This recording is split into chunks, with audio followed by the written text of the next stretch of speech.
Let us move through the Bloom's taxonomy. I am showing you the course outcome. It is in later section.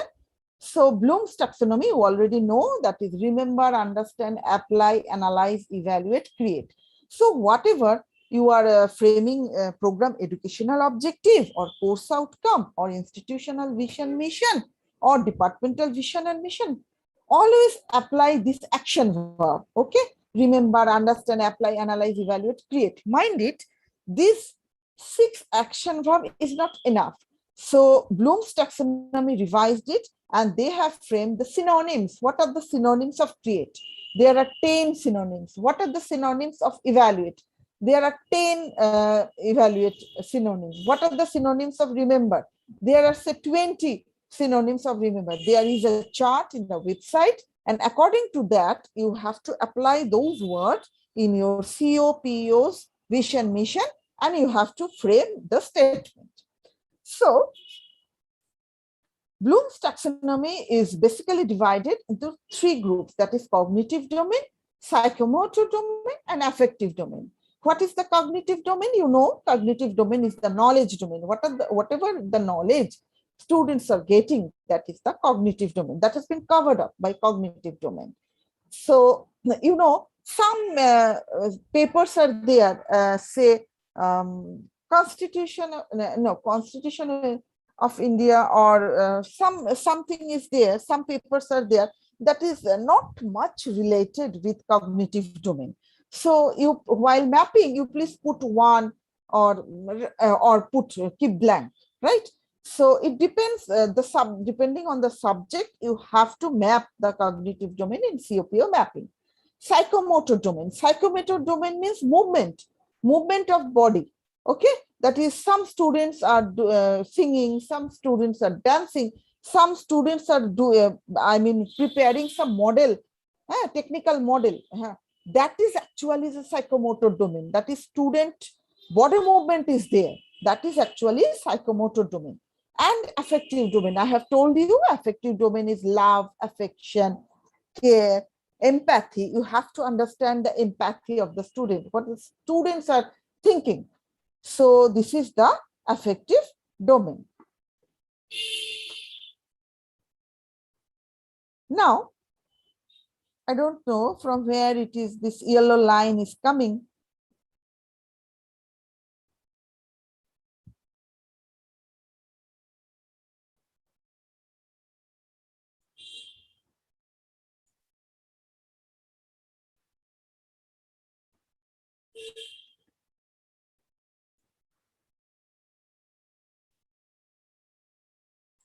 So cognitive domain can be classified into 4 categories, that is factual, conceptual, procedural, and metacognitive. So what is the factual domain? That is knowledge of specific details, that is the fact. Now conceptual is knowledge is of classification or categories. Procedural is the knowledge of subject specific skills. How will you perform? How a student will do the sum? When students are solving a problem, there is a process, obviously. So that is the procedural. Okay. Now next is metacognitive. Metacognitive is about the cognitive task. That is metamaterial. Metamaterial means material of material. Like metacognitive means knowledge of knowledge. That is actually the metacognitive. So next is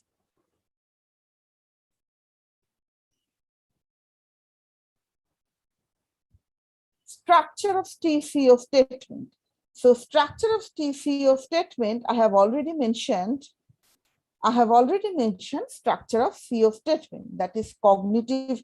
This action verb should be there. Bloom's taxonomy action verb.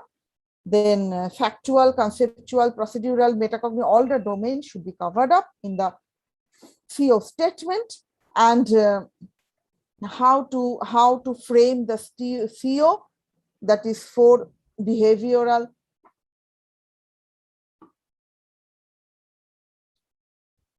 that is the student plus behavior plus condition plus specific term, all should be there in the CO statement. Now move to the slide. Mind it, generally one action verb is preferred in one CO statement, but if some special cases are there where you can use two action verbs at a time. Okay, so like one of the example is draw Bode plots for the given dynamic system and determine the gain and phase margin. So here draw is one action verb and determine is the another action verb. So some special cases you may incorporate two action verbs, but generally one action verb is preferred.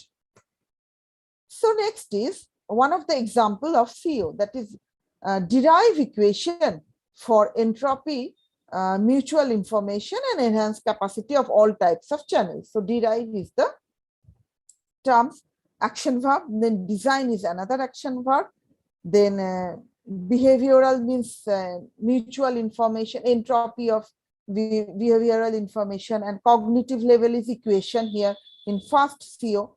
So this is, you please follow the syntax, then it will be easier to implement the CO statement in your department in each and every subject.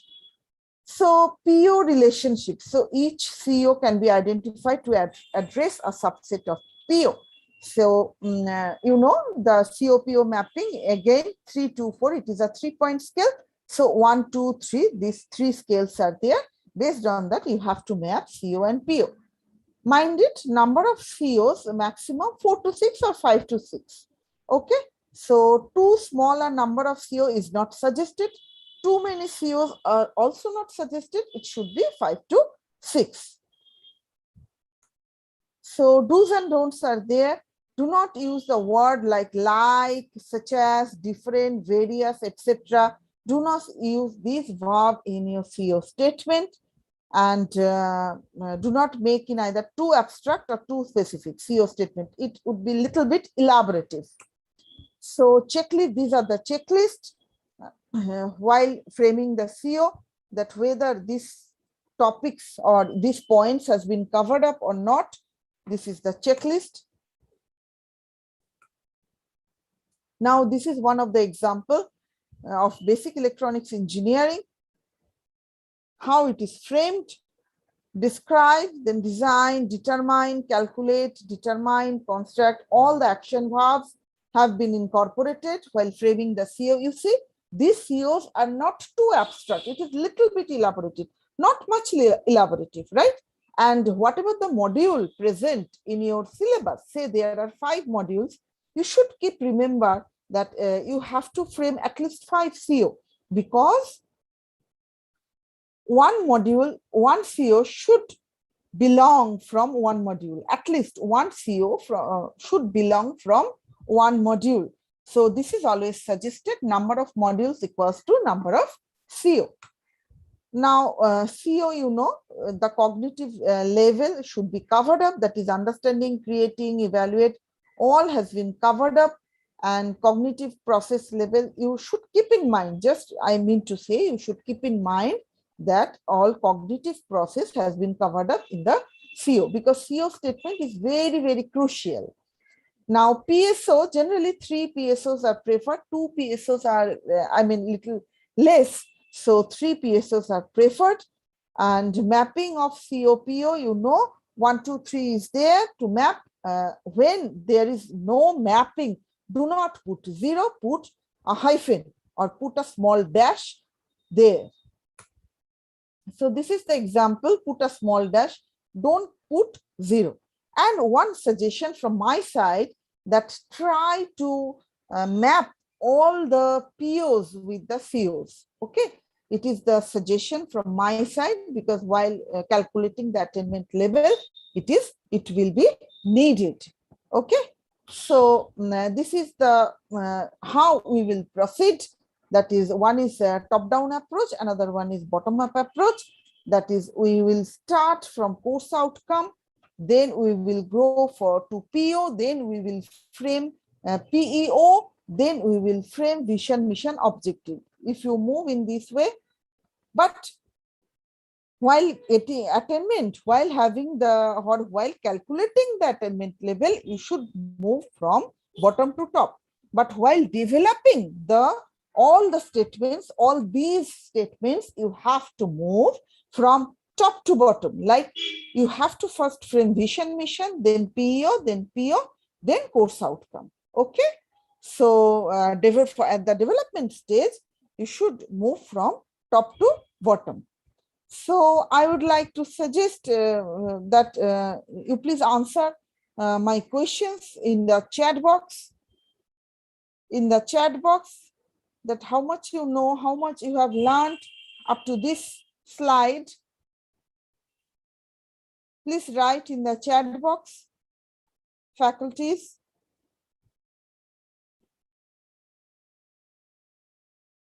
Like answer 1, the answer, 2, the answer, 3, the answer.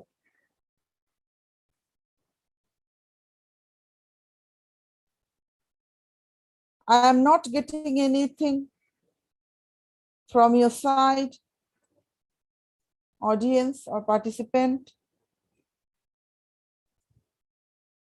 Yeah.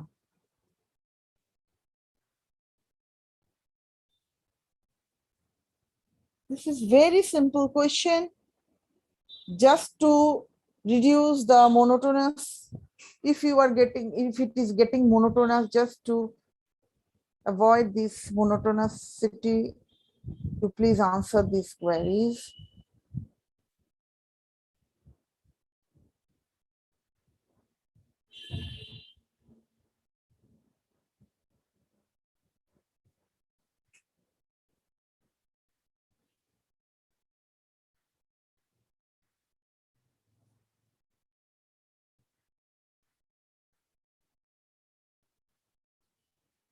Is there anybody to answer? Then I will move to next slide.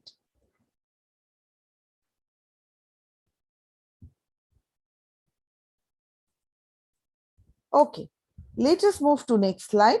Now this is the procedure to measure CO attainment level. You know, CO is a course outcome, a little bit narrower statement that describes what students are expected to know. I mean, existing student. Course outcome is not related to the future. Course outcome is related to the present, whereas program educational objective or program outcome is related to future. Okay, so POs are, I mean, little bit elaborated statement and are expected to know and would be able to know after graduation what the student would be able to know after graduation. This relates the skill, knowledge, and of a student, right? So these are the things. Now we will move to the CO attainment section. So while CO attainment section going through, you should, you should know what is CIE and SEE, that is cumulative internal examination and semester end examination. So cumulative internal examination, that is we are taking in our daily class test, unit test, whatever you are, or slot test, whatever you are taking in a semester, that is your cumulative internal examination. Even laboratory internal viva or any type of internal viva can also be included in this cumulative internal examination. But there should be policy. Because one department is doing, say, internal viva, but other departments are not, that will not run. There should be an institutional policy. Whatever you do, all should do. Okay. So cumulative internal assessment and semester end examination. Semester end examination is nothing but the semester examination, what we are much more familiar with. So there are 3 target levels. One is target level 1, target level 2, target level 3. So target level 1 is 60% student must score 60% and above. We set it target level 1. 70% students must score 60% and above. We set it target level 2, and 80% students must score 60% and above. We set it target level 3. Now you may you have the query that for each and every subject, is this target level is fixed, or for each and every department, is this target level is fixed? This is a question that may arise in your mind, That is, some very tough subjects are there. That is, it is very hard to crack in the exam. In that case, you may, reduce the percentage level from 60% to 50% as a target level, right? So there should be a justification that as per the clause, while you are presenting to NBA team, clause should be there that this is, percentage is a little bit less in this subject. That's why you have put the, percentage score from 50% instead of 60%. Okay, so there should be a justification or announcement or declaration from your side, from department side. Okay, so moving to the next slide. Direct CO attainment and indirect CO attainment. Two types of CO attainment is there. Direct CO attainment actually is comprised of CIE and SCE. That is internal assessment, internal evaluation, internal examination, and semester examination. So you may put the proportion 20-80, 25-75, 30-70, 40-60, whatever. But in our case, we generally follow 30-70. But across India, the universities or institutes are there. They follow 40-60, 25-75, 20-80. That depends on the institutional policy. So direct and attainment of CO we are concerned about at this moment. So how to go for direct attainment? Please see, this is one of the questions we have taken. I have taken. Now, this question is say unit test question or class test question. Now, these questions are mapped with CO1, CO2, CO3, just whatever the CO you are having, you have to map the question with the CO. For each and every exam, for semester exam, for class test, unit test, whatever, you have to map it with the COs, right? Now, while calculating the attainment, please see that I have a subject, I have 6 COs, right? Now, in class test 1, here I have put 4 types of test or 4 types of evaluation, not test, evaluation. First one is class test, that is T1. Second one is slot test, that is T2.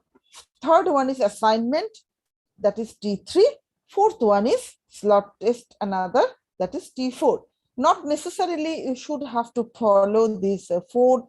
Not necessarily you have to put the name in this way. Whatever the existing framework you have, you please put that. Okay, so maybe you put unit test 1, unit test 2, assignment, enough. 3, if 3 columns are there, this will also run. Okay, just you have the proper justification in your mind. If NBA team asks, you should give the answer. So CO1 in class test 1, it is mapped with question 1, question 2, question 3. Both the questions are mapped with CO1. In class test 2, only question 1 is mapped with CO1. In class test 3, only question 1 is mapped with CO1. In class test 4, no CO1 is mapped. Similarly, in class test 1, CO2 is mapped with question 4. Class test 2, CO2 mapped with question 2 and 3. In this way, we have first we have made a table that can show you the mapping of the test and the COs, right? Test means questions and the COs. You have to frame the table in this way. Next is calculation of CIE.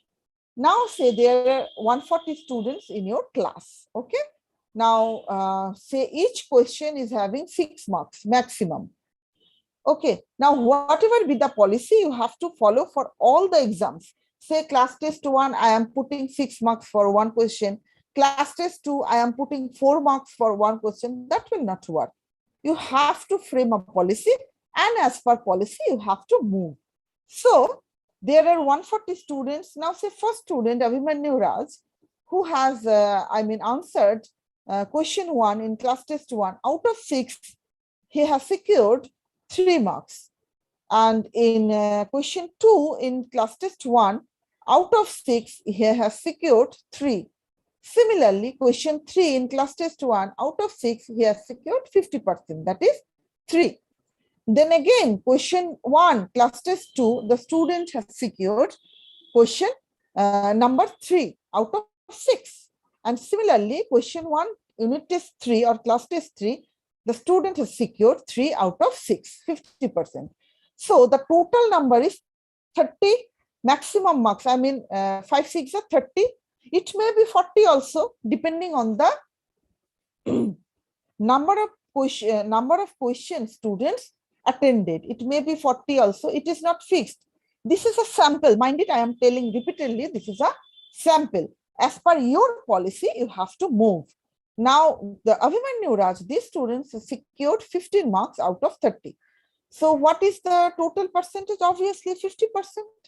So 50% means we have framed the target level in this way, that if the students has got 60% and above, he will score 3.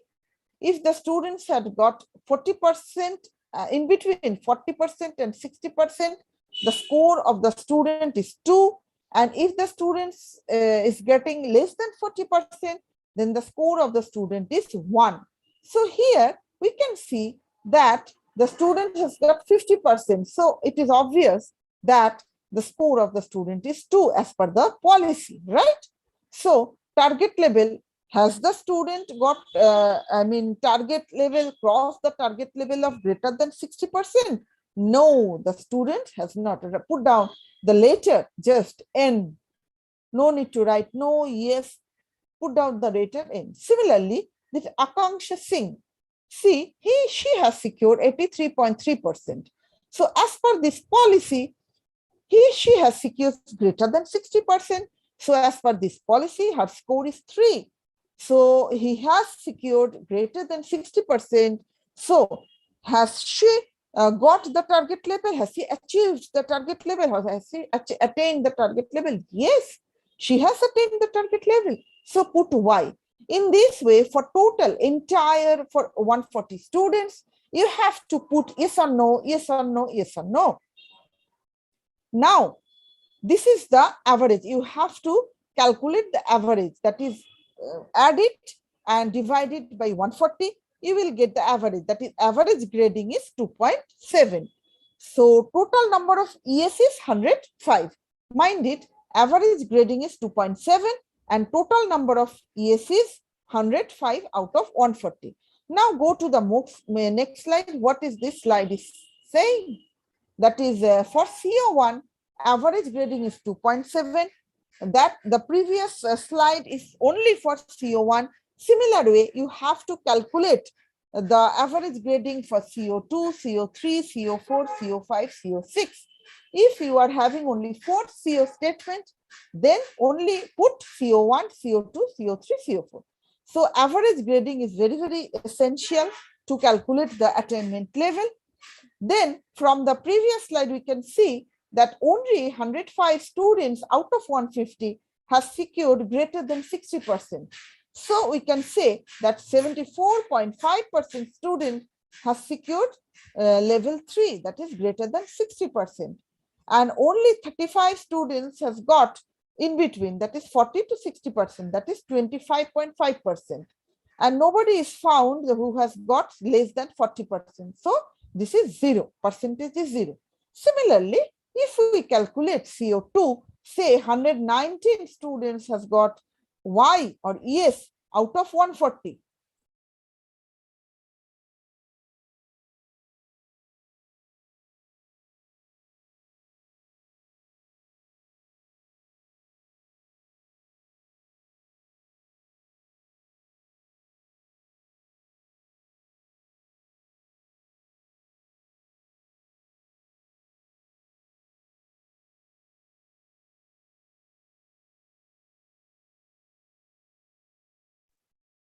So if say 119 students are there out of 119 students got Y for CO2 out of 140 students, then 84.4% students have secured greater than 60%.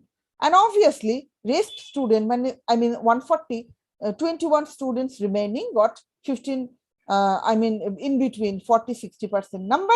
So 15.6% has got in between numbers. So in this way, we have to calculate the attainment level. What are the attainment of CO1? What are the attainment of CO2? Now come to the next slide. CO1, 74.5% student secured greater than 60%. From previous slide, it is very much obvious. For CO2, 84.4% student has got greater than 60%. Right? From previous slide, it is obvious. For CO3, 80.8% student has secured greater than 60%. So in this way, we have jot down the matter, that is what is the percentage students that has secured greater than 60% from CO1 to CO6. Now you have to calculate. So if the level, obviously they have attained the level, but what is the level limit? That is first CO1, we see that is 2, level limit is 2, because less than 80% is 2, greater than 80% marks, if we got percentage, then level is 3. So this is level 3, this is level 3, this is level 2, this is level 1, this is level 1, this is again level 2. So average level is 2 and average CO attainment is 74.48%.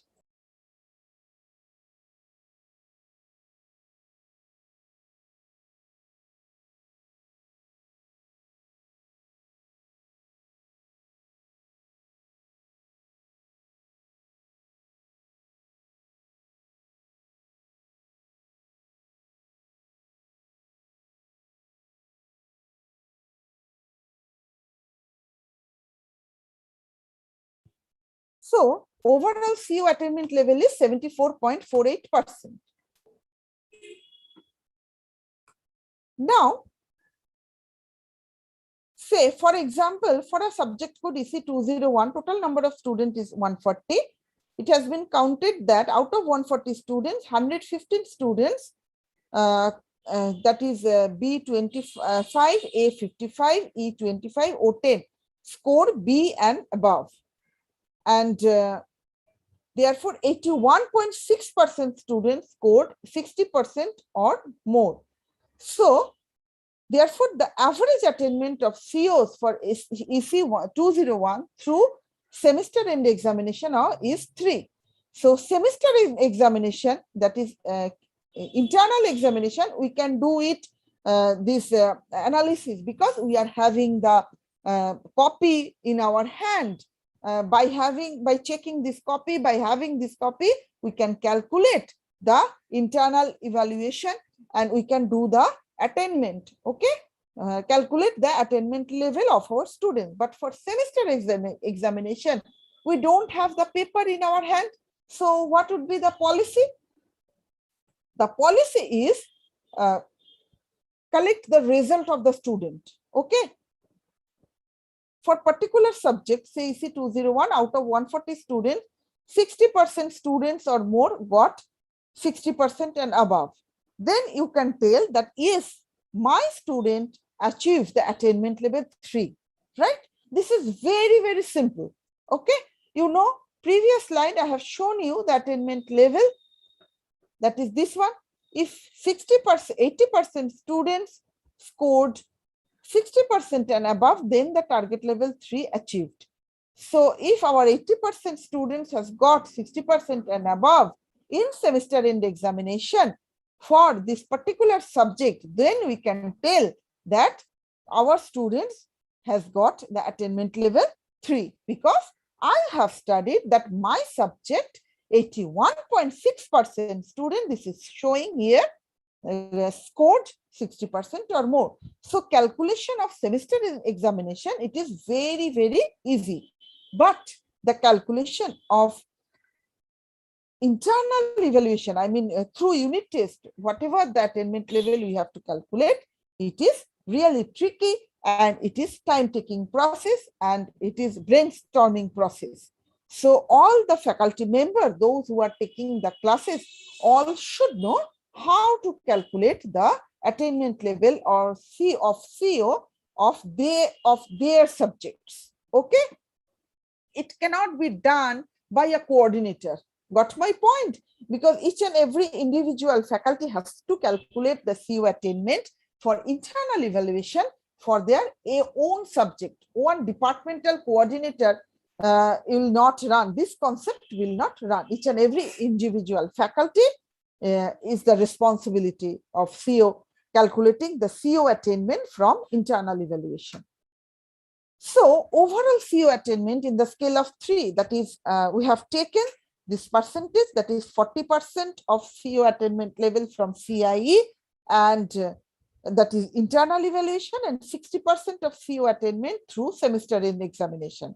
Whatever the data, they say as per our gradation of scale or 3-point scale, that is from CIE, we are getting 2. Our target level we have achieved, that is 2. And for semester end examination, our target level we have achieved, that is 3. So take the 40% from 2 and 60% from 3. That is 40% of 2 means that is 0.8 and 60% of 3 means that is 1.8. So 1.8 plus 0.8, that is 2.6. So our overall CO attainment for that particular subject is 2.6. So hope you have understood. So moving to the next slide. Next is PO attainment. So we have covered up CO attainment through continuous internal evaluation and semester end examination. Now PO attainment, this is direct attainment and indirect attainment. So direct attainment, direct assessment is based on CIE and ACE, just we have learned in our earlier slide. Indirect assessment is just from by taking the feedback from the stakeholders, that is called feedback survey. Okay, through survey, that is feedback from the stakeholders. That means we can follow, we can take the feedback from student exit survey, employer survey, co-curricular activity, extracurricular activity, etc. That is indirect assessment. So now direct attainment of PO, it is over, because once we have attained the CO level, so put this CO gradually, okay, put this CO or CO1, put the number, CO2, put the number for, right, CO3, put the number, then take an average and calculate the direct attainment level of PO.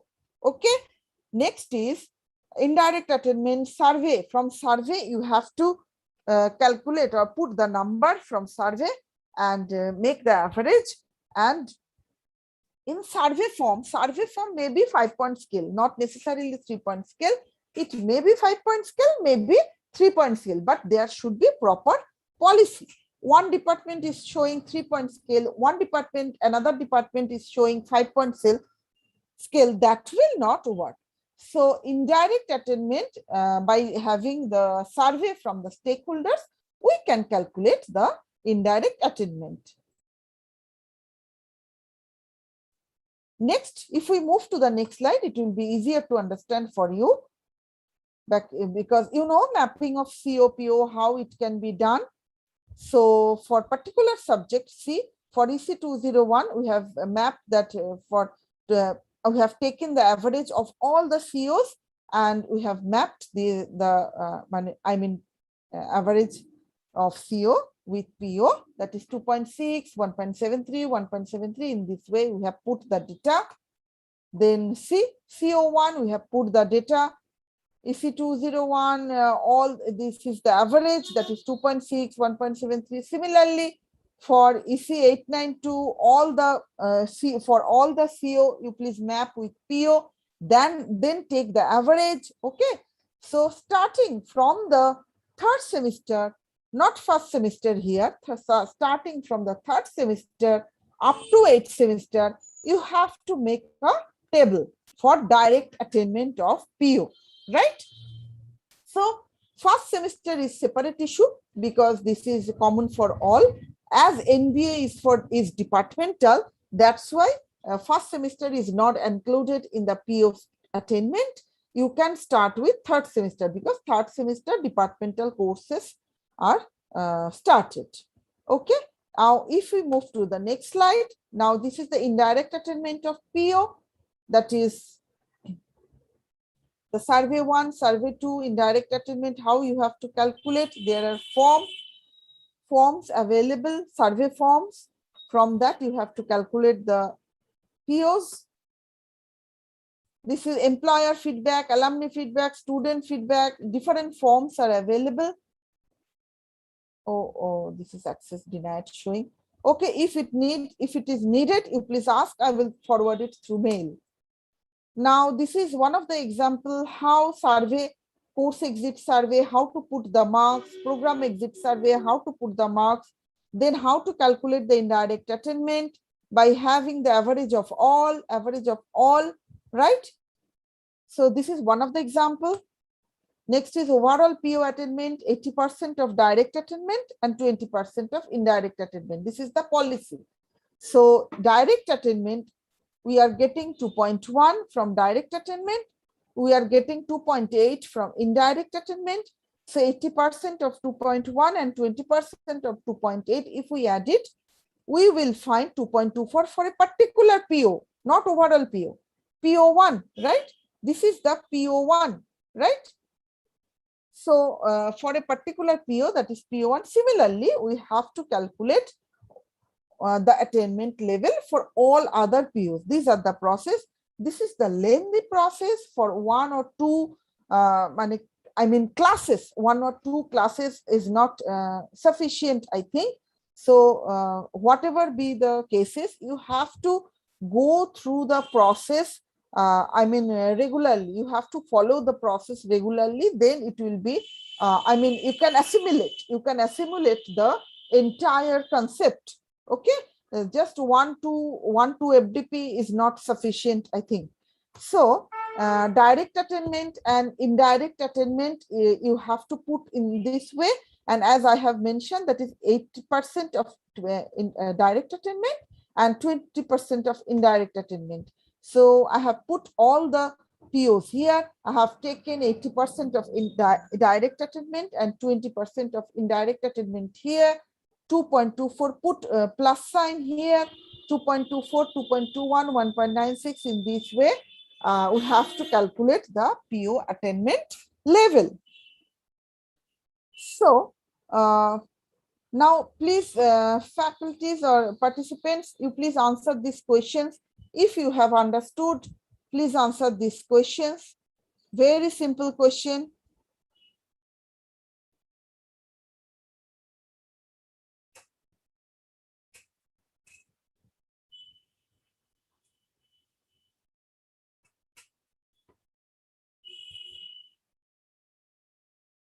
Please put the answer.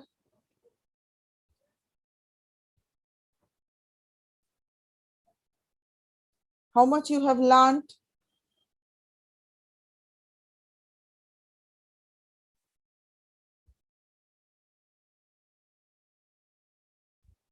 So nobody has learned anything? Not this class. In previous lectures also, this has been covered up. Yeah. Continuous internal exam, continuous internal evaluation, actually. So no, there is no harm if you put continuous internal exam. Okay.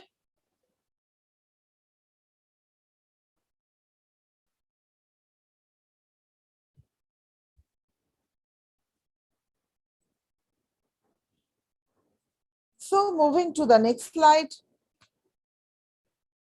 This is the step-by-step NBA accreditation process. First, do the online registration, the detailed submission. Then pre-qualifier. Detailed submission means pre-qualifier submission. Then if pre-qualifier is approved by the NBA team, authority, not team, NBA authority, then you have to submit the self-assessment report, that is SAR. Then if this is approved, then only you can, the NBA PR team will visit your institute. Then analysis and evaluation by the NBA PR team members. And after that, you will be having your result. These are the overall process of NBA. So if there is any question, feel free to ask me. Thank you very much.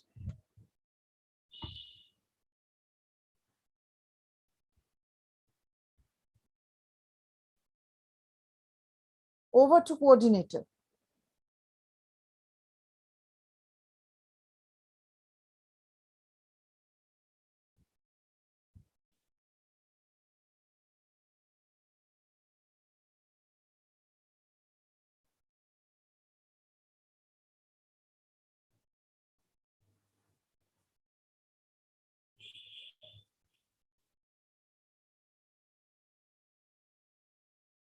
Over to coordinator.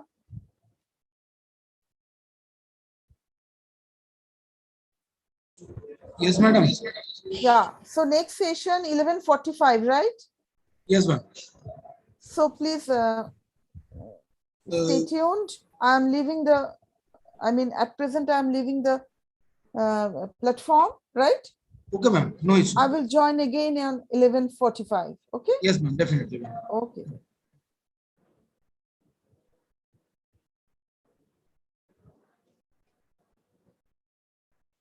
So to all the participants, this is a tea break.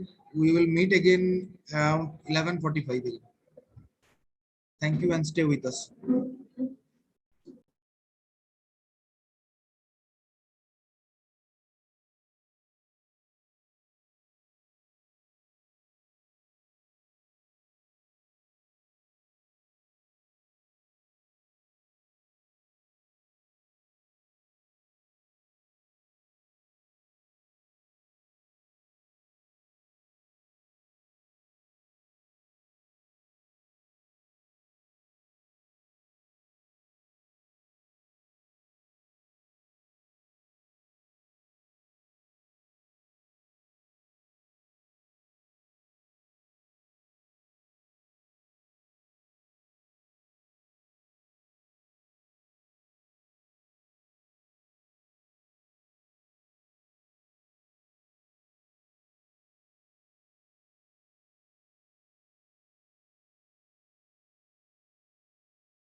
Good afternoon, madam. Am I audible? Yeah, good afternoon. It is actually due to some emergency, I have to be late 15 by 15 minutes. Okay, 1 minute, please. I have informed Rajoshi Chakraborty. Yes, sir. Yes, sir. Sir is already informed. Yes, sir.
Is it visible?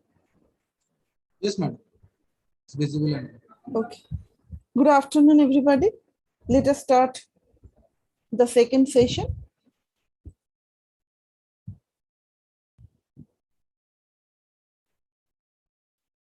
So this session is particularly dedicated for how to prepare SAR. So those who are interested to those who are involved in making the SAR preparation, this session will be helpful to them.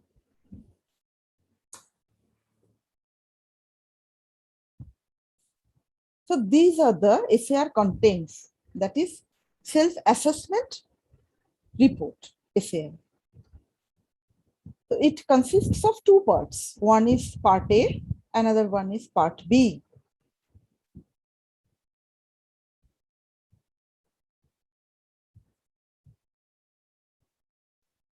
Part A is the institutional information. Part B is the criteria summary.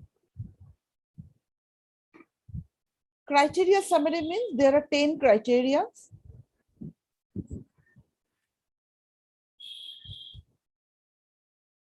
These criteria named with vision, mission, and program educational objective, that is criteria 1. Program curriculum and teaching learning processes, criteria 2. Course outcome and program outcome, criteria 3. Students performance, criteria 4. Faculty information and contribution, criteria 5. Facilities and technical support, criteria 6. Continuous improvement, criteria 7. So, first year academics criteria 8. Actually, NBA authority has put the first year separately. Why? Because NBA, particularly for department, it is departmental NBA. But first year academics is for all, for institutional. That's why they have kept the first year academics in a separate way. 9th is student support systems. 10 is criteria 10, obviously, governance, institutional support, and financial resources. So part C, declaration by the institution, another thing. So that will be handled by the institutional coordinator, who is the coordinator, institutional coordinator, that is not associated with departmental coordinator. Okay. So first and foremost, there are two, tier 1 and tier 2, right? This NBA is for tier 1, tier 2. Tier 2 are the non-autonomous colleges, and tier 1 is the autonomous colleges. And not only that, for tier 1, 2 pass out batch should be there. At least 2 pass out batch should be there before applying, right? Before applying, say, my current academic year is 2021. I am applying for. So 2021 means June. June 21 is the last month of this current academic year. From July, it is going to 21-22. Now say our result has come out in the month of August, right? August 21. So I will, my second batch, my second pass out batch, the result declared in the month of August. So I can't apply for tier 1. Why?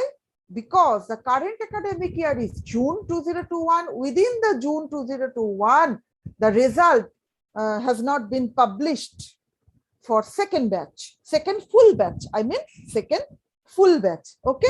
So I am not entitled to apply for tier 1.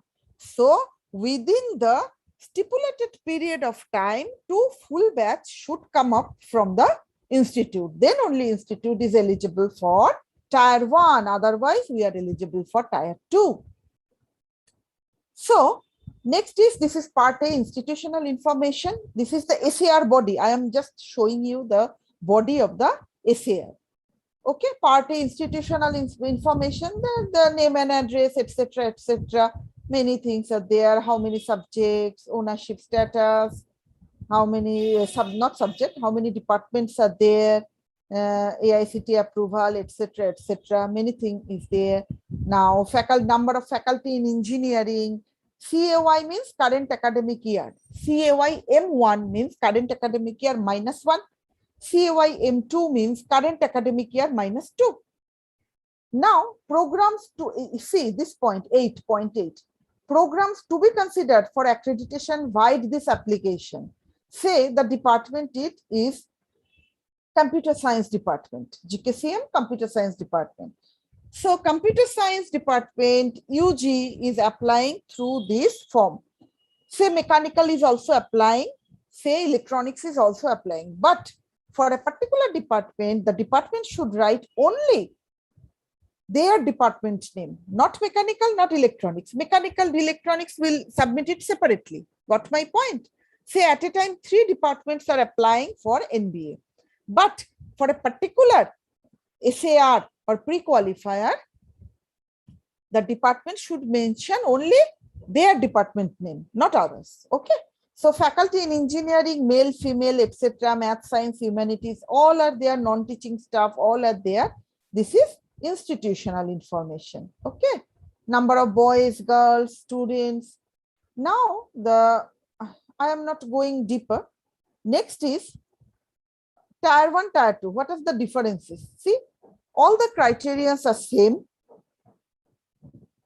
For tier 2, a little bit number difference is there. See, for tier 2, criteria 1, it is 60 marks. For tier 1, criteria 1, it is 50 marks. For criteria 2, 120, it is 100. Course outcome, program outcome, in tier 1, they have given the emphasis. That is tier 1, it is 175, whereas in tier 2, only 120. Student performance, it is much more in tier 2 rather than tier 1. And faculty information, both the same, all are roughly same. And the total number is 1000. Whatever it is, tier 1 or tier 2, the total number is 1000.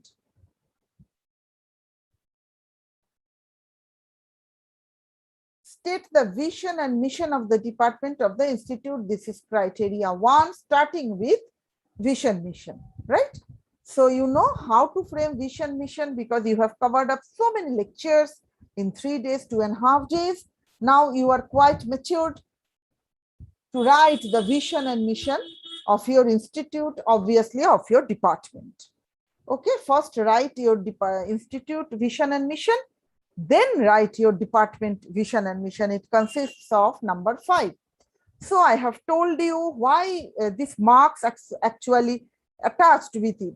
I have told you that whatever vision, mission, or PEO, whatever you are writing, that should comprise of action verbs of Bloom's taxonomy. The NBA expert team will come and they will judge whether the vision mission has covered up all these things, or whether this vision mission has relation with the program educational objective of the department. In right, you are writing the program educational objective for your department, right? So NBA team will judge that departmental PEO is mapped with vision and mission, or vision and mission as something you have written differently, and PEO you have written differently. There is no link. That judge or that checking will be there. That's why they have kept marks 5. Next is vision mission statement. I have mentioned repeatedly that action verb is missing. If the action verb is missing, then they will give you the question mark. Okay. So action verb is very, very important. So mission statement, same thing, same concept. After having the institutional vision and mission, this is obviously sample. Then you write departmental vision and mission, and that also be related to the institutional vision and mission. It is not a big task. I am telling you that just I am making you aware, just nothing more than that. But you should have the comparative or parity between the institutional and departmental vision and mission. Now, availability of the vision and mission in the department, I mean, everywhere, in the corridor, in the room, faculty room, in the classroom even. Okay, departmental vision and mission should be there. Your classroom should attach with departmental vision and mission. Flex should be there. Your laboratory, your corridor, everywhere. And appropriateness and relevance of statement, I have told you that they will check it with the Bloom's taxonomy, whether action verbs are there or not. Consistency of the departmental statement with the institutional statement, that is 2 marks. So 2 plus 2 plus 1, 5. In this way, when we are going to apply for NBA, while we are fabricating the vision mission, you have to work with all these evaluation report. Okay. So then after that, 1.2, state the program educational objective. Define PEOs under following broad categories, that is preparation, core competence, professionalism, lifelong learning. These 4 should be there while you are fabricating your PEOs, right? Program educational objectives. So please keep in mind, it also consists of 5 marks. Next is listing of program educational objectives 3 to 5 of the program under consideration.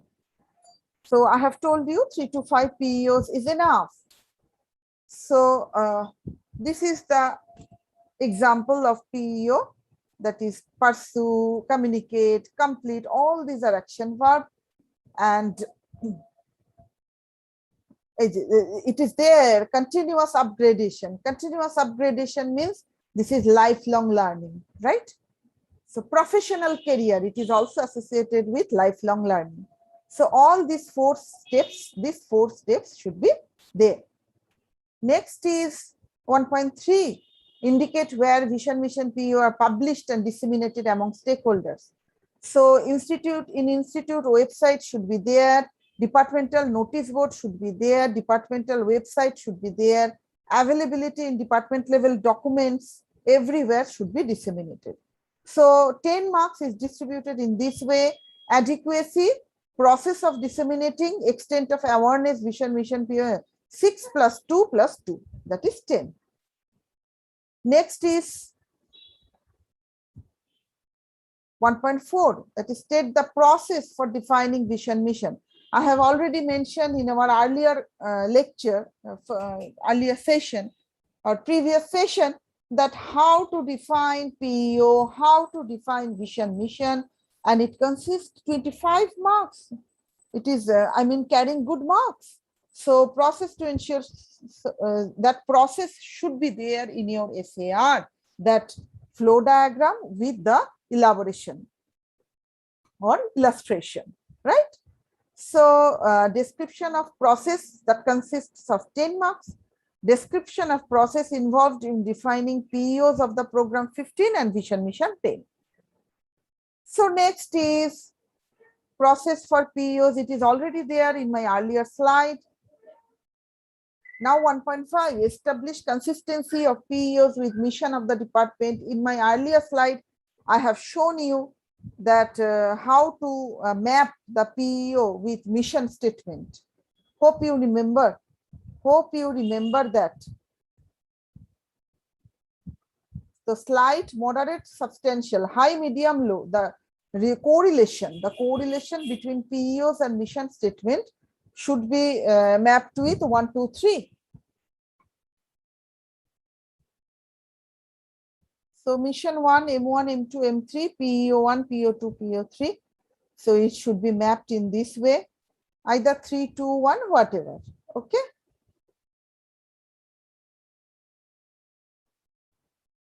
Next is, this is the evaluation report. This is very crucial because criteria 1, vision, mission, and program educational objective. State vision, mission, how it is, how the marks are distributed, and you can also do your self-assessment. If you take this program evaluation report and put the marks here, you can calculate what is the marks you are getting. I mean, how much you are getting. Okay, so this is very good. What I have just mentioned, this is the summary, and the program, when NBA expert team comes, they comes with this format, with this report, program evaluation report. They put the marks here and write the justification in the rightmost column. And then after, when result is published, they generally they forward it, or generally forward it. Okay. Next is criteria 2, that is program curriculum and teaching learning processes, TLP. So program curriculum consists of 20. Out of 20, 2.1.1, that is state the process used to identify extent of compliance of the university curriculum for attaining program outcome, PSO, program specific outcome. This consists of 10 marks. State the process detail. This is suggested. I am suggesting you. State the process details, mention identified curricular gaps, extent of compliance. All this should be illustrated judiciously in your SAR to have these 10 marks. Next is 2.1.2, that is 20 marks. Details of following the attainment of PO and PSOs. So additional course, learning material content, laboratory experiments, projects, etc. So these are the state the delivery details of the content beyond the syllabus for the attainment of POP. This is basically writing purpose, how you have to write delivery details, how you are, I mean, teaching your student, that is additional course. Then content beyond the syllabus, that is you are taking special training, you are organizing special training in your department, you are doing innovative experiment other than assigned experiment that is mentioned in the syllabus. Other than this, you are doing innovative experiment, you are developing some learning material content and distributing to your students. All these are under this category. You have to write it in a nice way. Next is tier 1 for criteria 2, that is tier 2. So tier 1 little bit different. So program curriculum 30, state the process of designing the program curriculum. You have to write it judiciously. Then structure of the curriculum, that is course code, course title, lecture. So you have your structure of curriculum. It is suggested not to put in SAR. You please write here as per annexure 1 and make a separate copy as annexure, your total curriculum structure. Okay. Or if it is very, structured, it is well maintained, then you can put it here. There is no problem. You can put it in the form of annexure, you can put it here also. State the components of the curriculum. You know, na, it is everywhere, basic science, engineering science, total number of contact hour. You have to put it in the SAR also. So state the process used to identify extent of compliance of the curriculum for attaining the program outcome, program specific outcome. So it is the process. You have to write the process carefully. So many SAR is available in the website, good SAR. So you please download it and follow. You can follow those also. Next, 2.2, teaching learning process. Describe processes followed to improve quality of teaching. So you use real life example, collaborative learning, recording observation, analysis of data, etc. So you have to put all this in a better way. You are having all these things, just you have to jot down all the data and put it here. So some suggestion is there, that is adherence to academic calendar, use of various instructional methods and pedagogical initiatives, methodologies to support weak students and encourage bright students, quality of classroom teaching, conduct of experiments, continuous assessment in the laboratory, student feedback of teaching learning process and actions taken.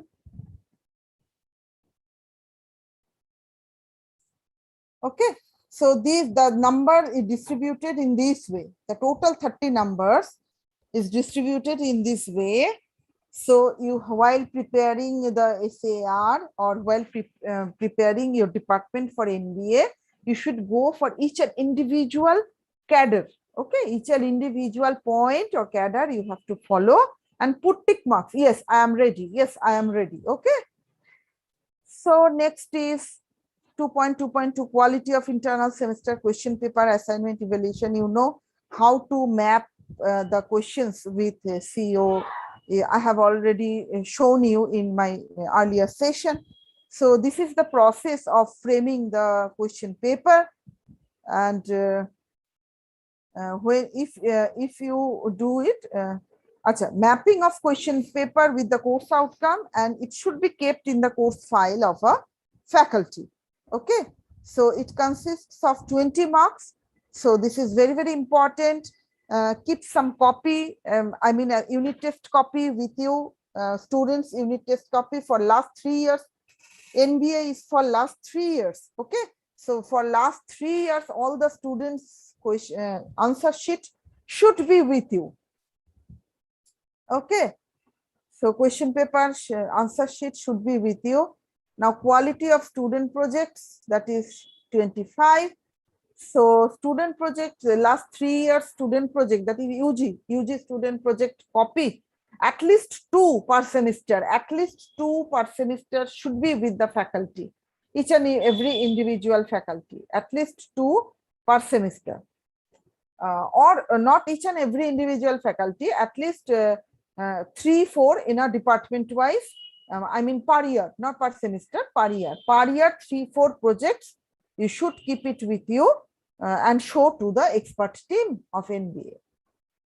Then it will be easier to get 25, and good UG project copy should be collected. Initiatives related to industry interaction. What are the industry interaction initiative you are taking? Industry supported laboratories, industry involvement in the program design, partial delivery. So you know you are doing so many activities with industry just to keep it in a fashion, regular fashion, and do the I mean maintain a document carefully, so that you can have the document at the end of the year.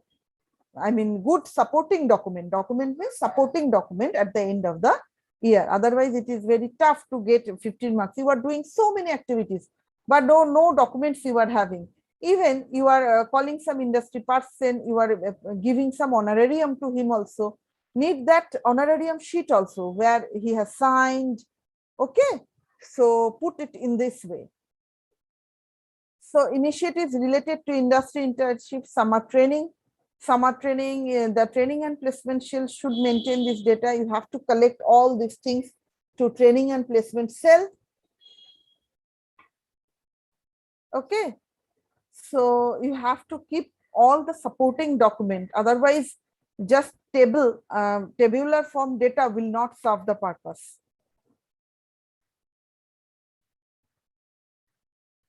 So this is the criteria of criteria 2, that is program curriculum teaching learning process. So what I have mentioned, this is the summary, and this evaluation report is with NBA authority, will be with NBA authority. They will put the marks here. So while preparing your data, you please be with it and check whether each and every individual point you have covered up or not. It is available in the NBA website, right? It is available in the NBA website. Program Evaluation Report, PER. Now, third criteria 3, that is course outcome, program outcome. Actually, what the session I have taken in the morning, that is actually full will be covered up by this criteria. You know, so I am not going to elaborate these things. So you have already know how to do the PO attainment, how to do the CO attainment, what are the program outcomes, what are the program specific outcome, right? So how to use the Bloom's taxonomy action verb in the program course outcome and program specific outcome. So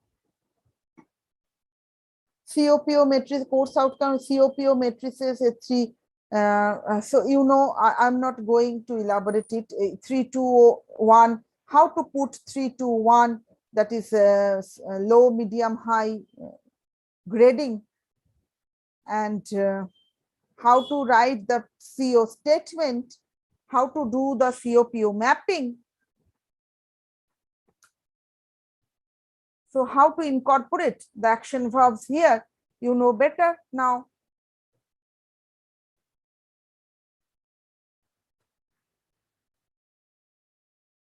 So here you can see that at the end of the course, student is able to apply law of physics.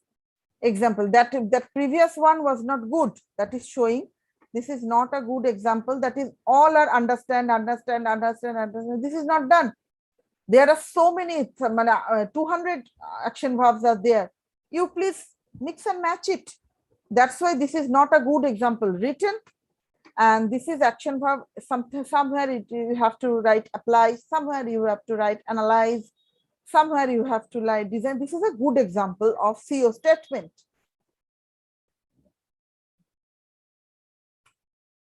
Now COPO relationship, you know better now how to do the COPO mapping.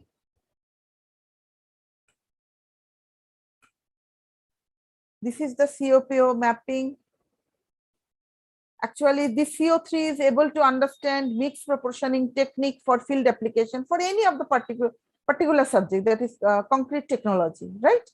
So understand mixed proportioning technique for field application. You see, this is the CO and assessment for CO3 questions in the test. You have to put in this way, that is briefly explain the various methods of mixed proportioning technique. Then you can write this question is mapped properly with CO3. Say this is question 1. Question 1 is mapped with CO3. Okay. So in this way, you have to frame the question, and this is actually called rubric, right? This is actually called rubric. The proper question paper formation is called rubric. So these are the things. This is the proper COPO mapping. It is suggested not to, exclude POs much. Say PO1, PO2, PO3 mapped. Again, PO9, PO10, PO11 mapped. In between PO4 to PO8, this is totally blank. This is not suggested, right? Whatever may be the number, you put 1. You put 1 because blank sheet is not suggested. This is a very good example of COPO mapping. As much as practicable, you please follow this. Not necessarily that say PO8 is not matched with at all in with this CO. So leave it. 1, 2, 3, 4 places it is you can leave, but not a junk place. I have leaved it. Now COPO mapping. This is I mean, there are so many examples in the website also. You please go through that. Then the point attainment of course outcome. Attainment of course outcome, I have already mentioned. How to you give the attainment? That is how to you, if you are conducting 3 tests, then for each and every individual student, you have to calculate the number, the percentage. Then you have to fix the target level. If the student cross the target level, you put Y. If the student does not cross the target level, you put no. Then calculate how many students are getting Y, and then calculate the percentage of students getting Y.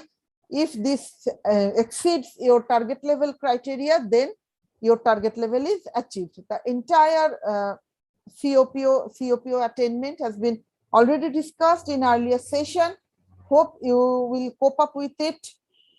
Now record the attainment of course outcome of all courses with respect to set attainment level. It carries 40, a huge marks. I mean, record the attainment of course outcome means you have to, I have told you, each and every individual faculty has to has to calculate the attainment level of their own subjects. Okay, of their own subject. Then all the say there are 40 subjects in our department. Then all the 40 subjects you have to calculate the course outcome. You have to maintain a file. You have to show it to the NBA expert, and you will get the 40. Okay. Otherwise, it is very difficult to get the marks, particularly in this section. So attainment level, I have already informed you. So same thing is written over there. 60% of students getting 60% average, 70%. I have already mentioned that is target level. I have written there target level 1, target level 2, target level 3. Same thing, attainment level 1, attainment level 2, attainment level 3. So how to calculate the same thing I have followed, how to calculate the CO attainment, that is attainment level. On the basis of that, please do the calculation. I am not showing it again because I have already shown you how to calculate it. So these are the things.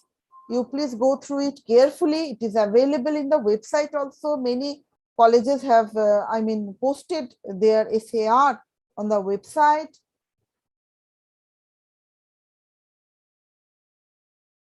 So what I have elaborated in the earlier session, same thing is written over there. It is the 3-point scale. All the calculation will be done on the basis of 3-point scale. CO attainment is over.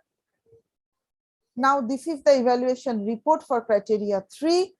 For each and every individual section you have to cover, and please examine yourself, self-examine that whether I have covered, I have fulfilling all the requirement or not.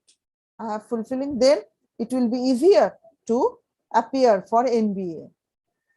Attainment of PO, PSO, that thing I have already mentioned. That is PO, direct and indirect. Direct attainment, indirect attainment. Direct attainment will come from CO attainment through cumulative internal examination, evaluation, or semester end examination. And indirect attainment would come from survey, that is feedback from stakeholders. So same thing for PO and PSO. Next is example is given. Same, I have already mentioned you how to calculate PO, direct and indirect attainment. You may have a look to this also later if you need it.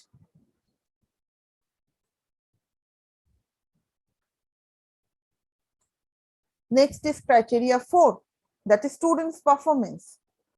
Sanctioned intake, here is a table you will find in the SAR. Sanctioned intake of the program.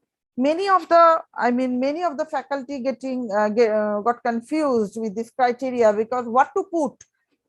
Sanctioned intake means, say if your sanctioned intake is 60, you please put 60. CAY current academic year, say 2021 is the current academic year. CAY M1 would be 1920, CAY M2 would be 1819. Sanctioned intake of the program is 60. Total number of students admitted in first year minus number of students migrated to other program institution plus number of students leave it, total number of students admitted in the first year. That means sanctioned intake say 60 and total number of students admitted in first year say 55. Okay, so you will write 55. Number of students admitted in the second year through lateral entry say 6. Okay, so your total student is 55 plus 6. Separate division student means TFW. TFW student also applicable in tier 2 SAR. So TFW student means for 60 it is 10%, that is 6 TFW can be admitted. And for lateral entry, you know, it is 10%. For 60, intake, 6 students can be admitted through lateral entry. Okay, but there is a trick. Say total institutional lateral entry is say 80. Okay, but you have covered up 6 lateral entry already got admitted. But as the institutional capacity is 80, you can take much more lateral entry students. Okay. One more thing, say this year you have got 6 lateral entry students, but in last year, you have 4 lateral entry students in your department. So you have for existing batch, for current batch, I am telling you batch. For this current batch, you have 2 shortfall. So this year, if you can take additional 2 students with this 6 students, so 6 plus 2, 8. Okay, so for existing batch, this is 60%. This year 6 students, previous year if there is 3 lateral entry students, then this year you can take 6 plus 3, 9 lateral entry students in your department. Total number of students admitted in the program N1 plus N2 plus N3, right? You please write over there. So don't confuse with sanctioned intake and actual admitted. Actual admitted is 55, sanctioned intake 60. Now see, this is an example. That is 120, 120. With that, 100 students are getting admitted. So number of lateral entry student nil, somehow it is nil. Separate division students nil. Okay. So total number of students here is 100, here 124, here 134. Okay. So this is the example. Now this is the another table is there. N1 plus N2 plus N3, collect it from the previous table. Year of entry, put it here, year of entry. Now number of students who have successfully graduated without backlog in any semester. This is a special category. No backlog should be there in any semester. Backlog means no compartment, no failure in any semester. Put the number of students here. And this is very critical table. You please put it carefully. Okay. This is the example I have taken. That is current academic year is 16-17, CAY M1 15-16, CAY M2 14-15. Now total number of students is this. So first year students, number of students who have successfully graduated, this is kept blank. 16-17 kept blank. Why? Because the result is not published yet. They have taken the admission. The result you can show in this table, that is from second semester, third sem batch, that is those who have covered a first year exam. So 40 students out of 124, only 40 students successfully graduated. Okay. So this is, please keep in mind, go through the table, it is available. Without students with backlog, right? This is students with backlog.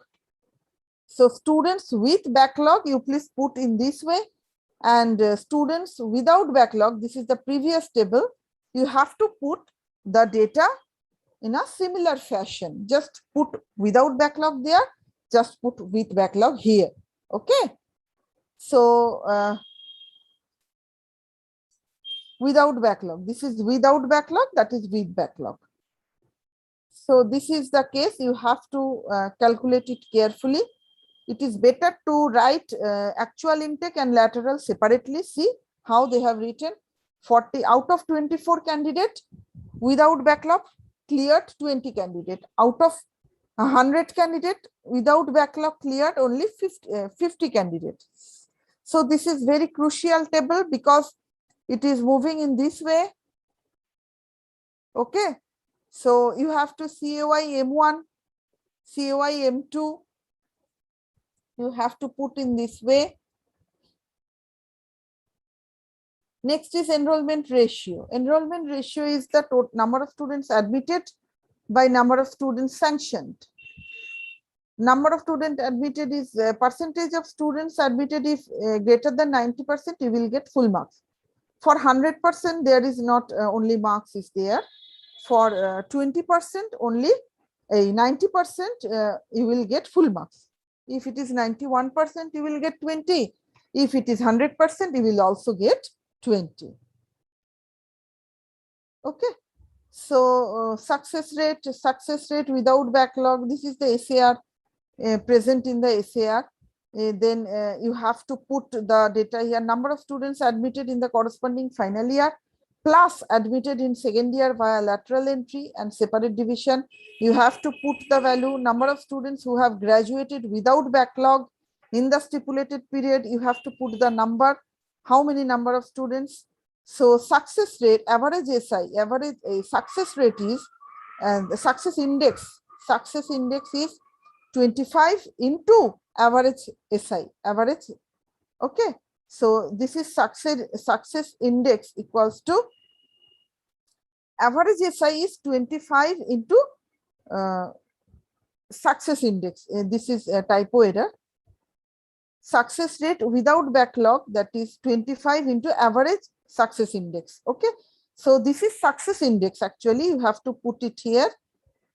Now you have to add it and multiply, divide it by 3. You will get average success index. Okay. So average success index multiplied by 25 will give you the success rate for past 3 batches. So next is success rate. This is one of the example that is only without backlog. Out of 150, only 23 students without backlog cleared. So out of 150, 23 by 150, you please calculate and you will find the average SI.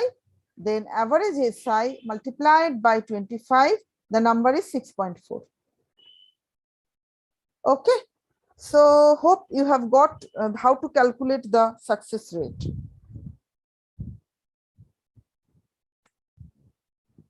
Same thing is here.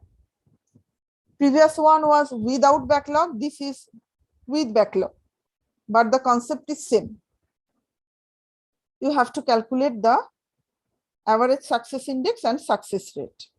It is 9.65. Without backlog, out of 150, 90 students have cleared the exam, graduated, I mean during 4 years.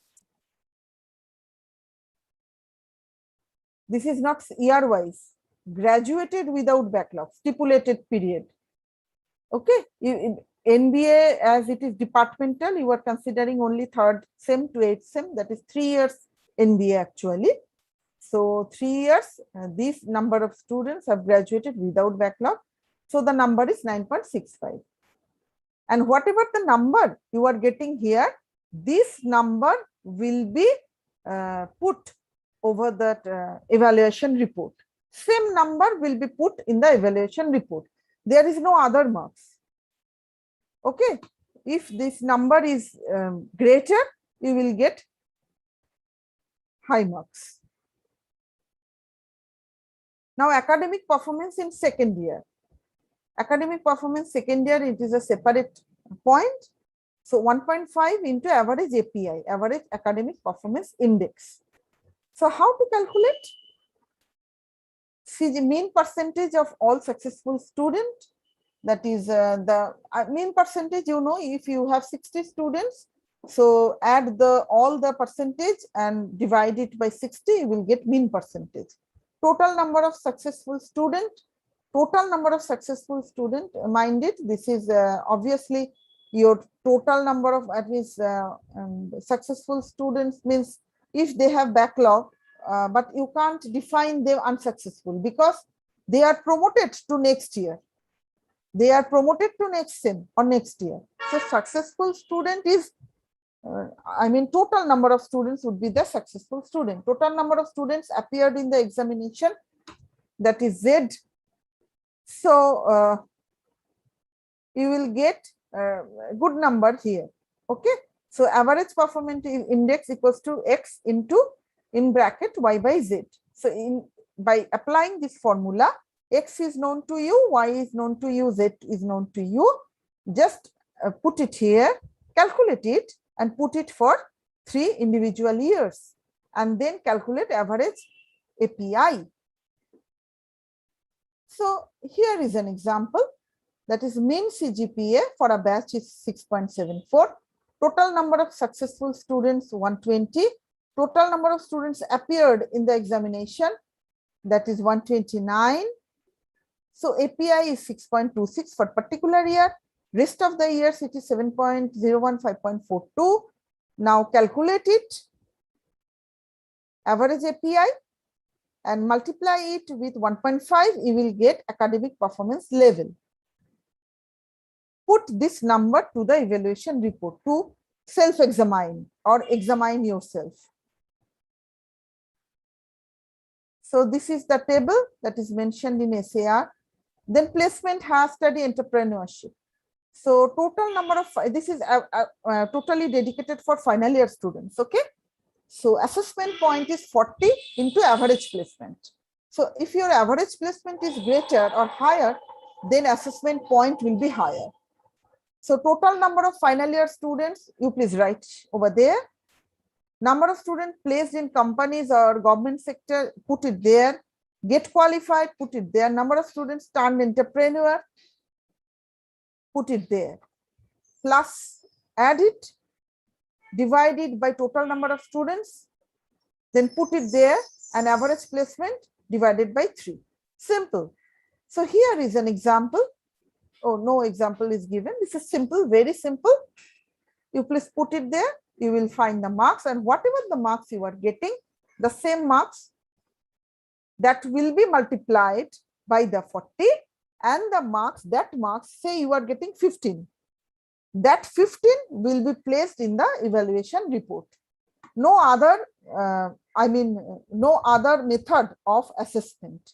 Whatever the assessment you are getting by calculation, number, whatever the number you are getting by the calculation, same number will be put in the evaluation report, and that will be your number.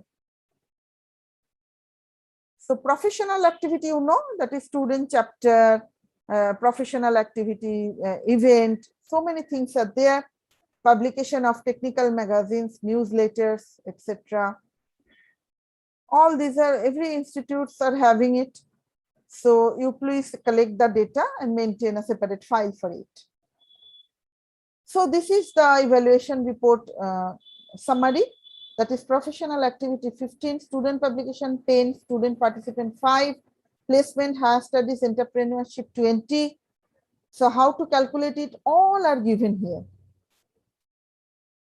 Next is criteria 5, faculty information. You know, this table is present in the SAR. You have to put it there. So those students are covering, teaching at your department for last 2 consecutive semesters. That means 1 year. Only those faculty, sorry, I have told student mistakenly. Those faculty only will be considered. If it is less than 1 year, if it is even 11 months, the faculty will not be considered by MBA authority. Minimum 12 months is required, covered up, fully covered up. Okay. So these are the things it should be kept in mind. And this is the ratio UG, number of students UG second year U1, number of students UG third year U2, number of students UG fourth year U3, number of students PG first year P1, number of students PG second year P2. Okay, now there is a table, student teacher ratio, you know, S by F, SFR, sometimes it is called SFR, sometimes it is called STR, but generally SFR is the term, actual term. So U1, U2, U3, P1, P2, P for PG, U for UG. It starts for second year, no first year concept, but for PG it is first year because it is under the department. For UG, first year it is not under the under the supervision of the department. That's why it is excluded.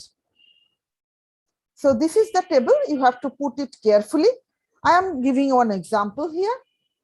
See, 198, 216. It is. It should be calculated including the lateral entry student, right? So please keep in mind. And PG student will be calculated only on the basis of actual intake. Not intake, actual money, I mean not admission, intake capacity. If it is MTech is 18 intake capacity, you should write 18. If there are say 15 students, do not write 15, 18. Similarly, actual admitted students, say 60 students, plus your extra lateral entry students, say 10. So 60 plus 10, write down 70 here. Okay, so now you write down all the numbers. Then add it, UG1, UG2, UG3, then PG1, PG2, add it, you will get total number of students. Now you will have total number of faculty in your department. You have already filled up the previous table. Just divide it, you will get the student faculty ratio. Now you have to calculate the average SFR also. Just add 3 numbers and divide it by 3, you will get the average student faculty ratio. So, you know, for 20:1, it is 20 marks. For 25, it is 10 marks. 25:1, it is 10 marks. But for autonomous institute, AICTE recently declared that for autonomous institute, the student faculty ratio should be 15:1. Okay. But for tier 2 or non-autonomous institute, 20:1 is enough. So this is the evaluation report. In this way, you have to put the data here. One example is there, that is 14.87. So faculty cadre proportion, you know, you always remember this point, 1:2:6. For 60 intake, for 9 teachers in the department, 1 professor, 2 associate professor, 6 assistant professor, 1:2:6. For 9 teachers in your department. Now go through the calculation. It is simple. See, intake is 180, required number of faculty, total number of students is 702. And if you follow 20 category, that is 1:20 category SFR that I have shown you in my last slide, that is 20:1 or 20:1 to 25:1. In this way, it can vary faculty.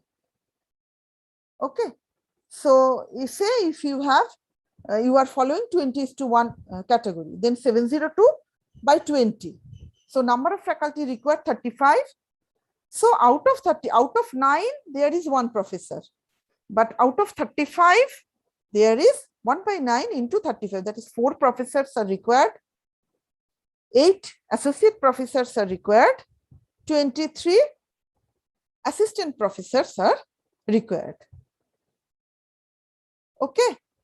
So this is the calculation criteria. I hope this is clear to everybody. This is very nicely elaborated here, this example. Faculty cadre proportion, same thing is written over there, what I have mentioned just now. Now, this is another thing, that is quality faculty qualification. For PhD, X, non-PhD, only MTech, Y. F is faculty required to comply 1:20 faculty ratio. That is number of faculty. Number of F is, so F is, this is F. Faculty required say 35. Out of 35, say you have 10 PhD and 25 non-PhD. Put it there, calculate it, and faculty qualification, you will get a number. That number will be put up on the evaluation sheet. Faculty retention, how long a faculty is staying in the institute, that carry a good marks. 90%, greater than 90% retention means 25 marks, greater than 75% retention 20 marks.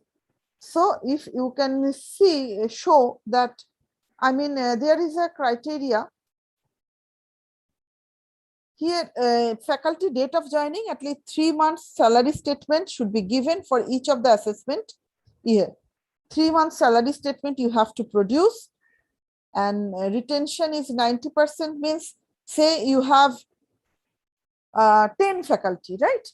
Now you can show the expert team that out of 10 faculty, 9 faculty are staying for last 3 years or 5 years.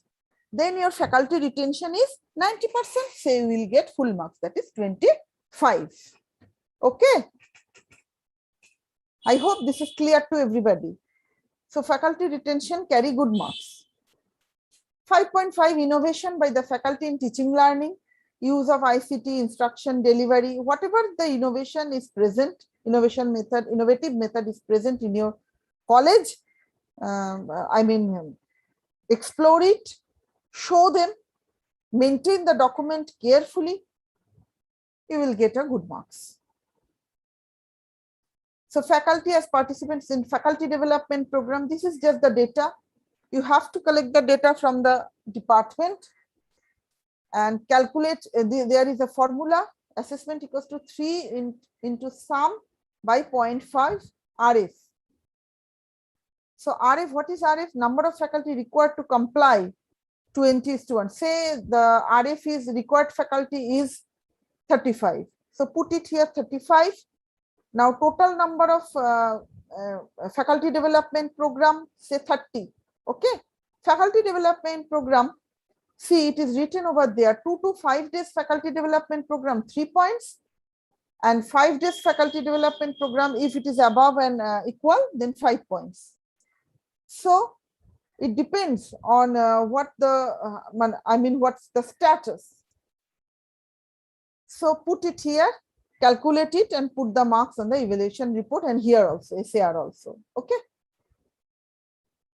So research and development, you also know PhD guidance, there is number, SCI journal number, Scopus Index journal number, book chapter number. Okay. So amount greater than 16 lakh, sponsored research, this is the marks, 16 lakh, less than 20 lakh, 4 marks, greater than 12 lakh, less than 16 lakh, 3 marks. So in this way, they have segregated the marks. Whatever the facility or the research grant you have in your department, according to that, you will get the marks. If you don't have any project grant, you will get 0.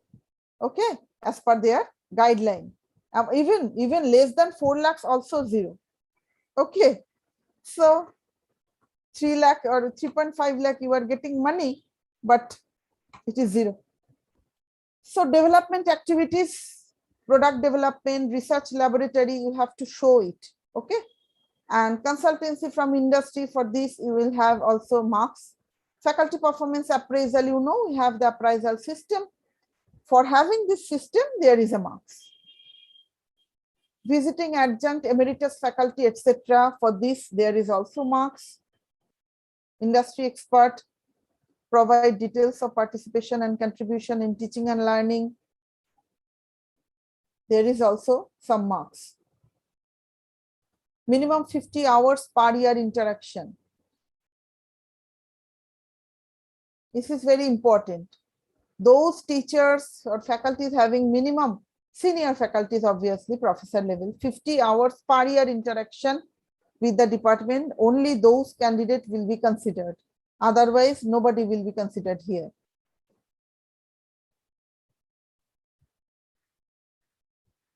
Adequate and well-equipped laboratories and technical manpower. Facilities and technical support. So this is the, say you have 60 students, you are taking 30 batch.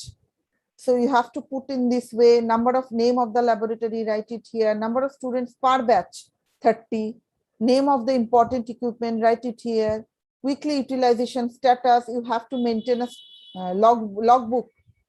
Until and unless you show them the logbook, you will get the marks, less marks. You have to show the logbook to the NBA authority. Name of the technical staff, designation, qualification, all you have to maintain.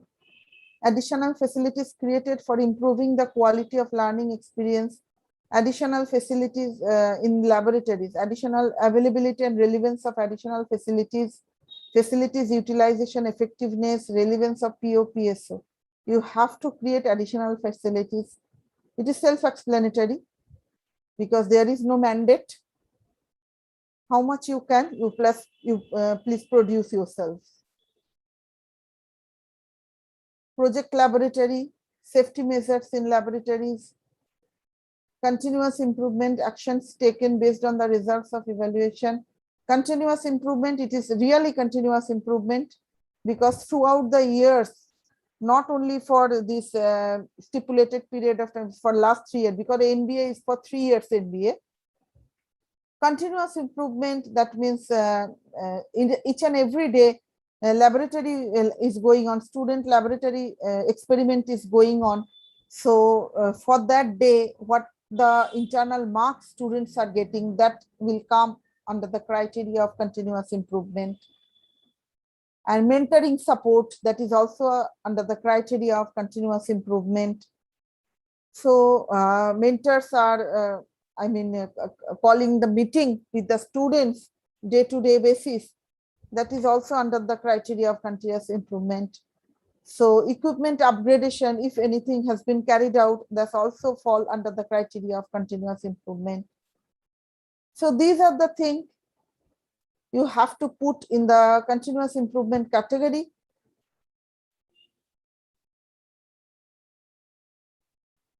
So 7.2 academic audit. Academic audit has to be performed in the department and action taken thereof during the period of assessment.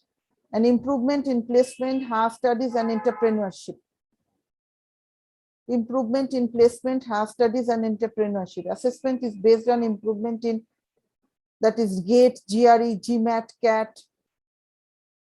The result, you have to collect it from the students and maintain a separate file. Something you will get from TPO cell, but something you have to arrange by your own. Academic audit is mandatory. You have to conduct the academic audit in your department. Improvement in quality of students admitted to the program.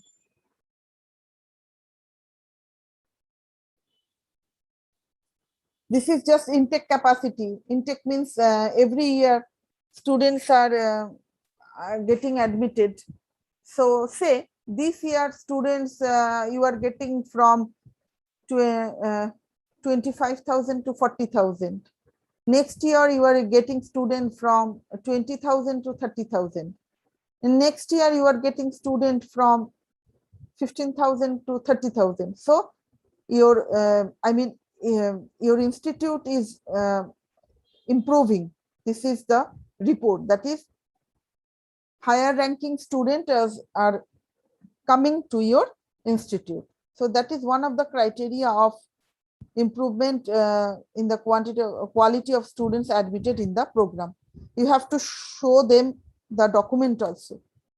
First year student faculty ratio, this is particularly for first year. What I have mentioned in my earlier slides, same thing is repeated for first year, just it has to be done separately and kept aside. Okay, next 9 is student support system, mentoring system to help an individual level. Mentoring system, you know, all our group colleges are having the mentoring system. So you have to maintain the proper document and to show them the expert team. Until and unless you show them the proper document, you will not get the number, though you are working hard for your students. Okay. Feedback analysis, reward corrective measure taken. Feedback analysis means teacher's feedback. Teacher's feedback, I mean, students are getting giving the teacher's feedback. Say someone has got 5.8. What are the corrective measures you have taken to improve that faculty particularly?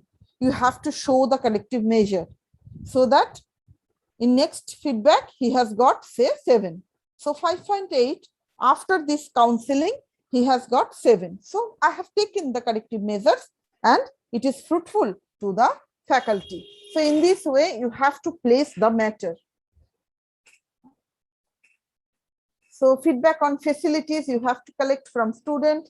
Self-learning, this is facilities material. This is particularly related with the library.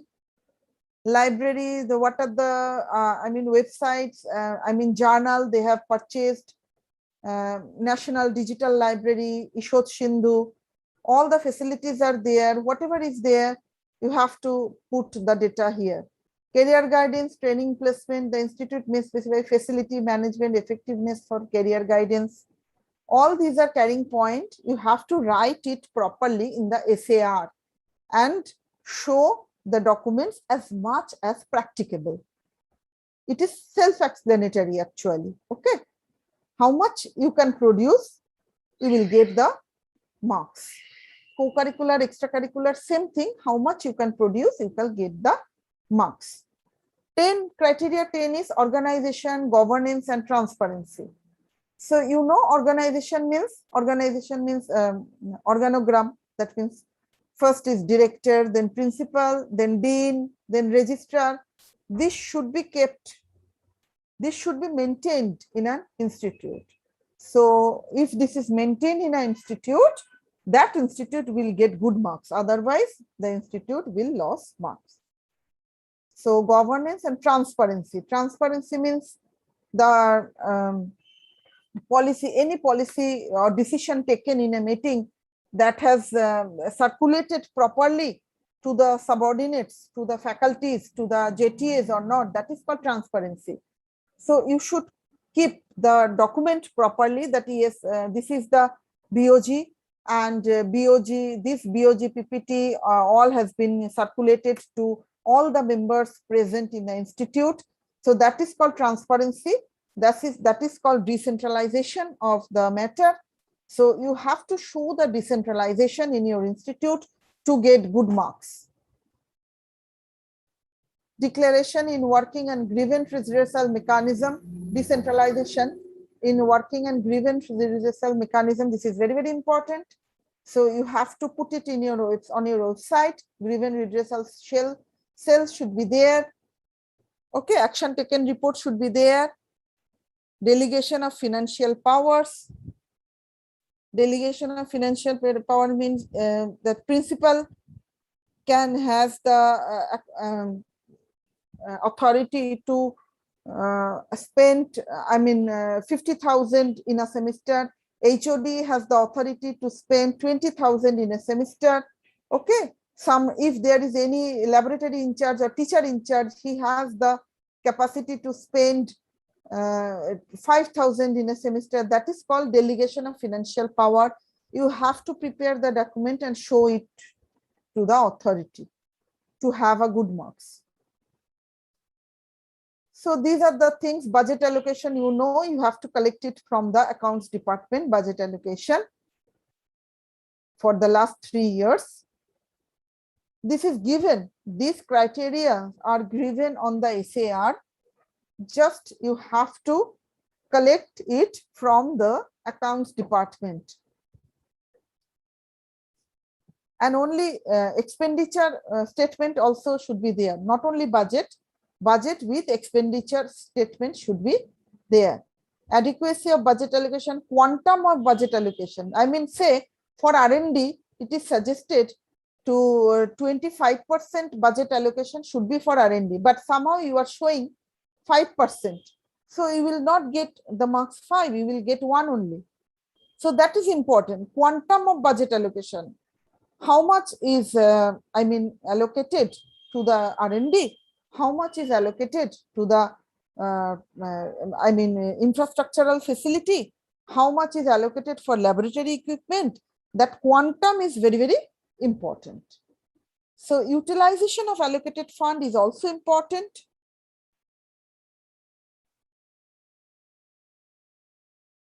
Library and internet, it will also be checked by the NBA team. Library management system, internet facility, what is available in your institute. Quality of learning resources, learning internet, quality of learning resources. Say we are the nodal center of MOOCs. So learning, obviously we are having the learning resources. Okay, that much you can assure. If you can assure the NBA team, that will be better for you. So thank you everybody. If there is any question regarding preparation of SAR, you please ask to me. Over to coordinator. Thank you, madam. Thank you for your valuable times and valuable speech. Definitely the last day we are getting regarding the COPO mapping, and today you have mentioned regarding the institute level and department level, each and every point. That is definitely helpful for me also, and I think it's also helpful for all the participants in this session. And if anybody have any question,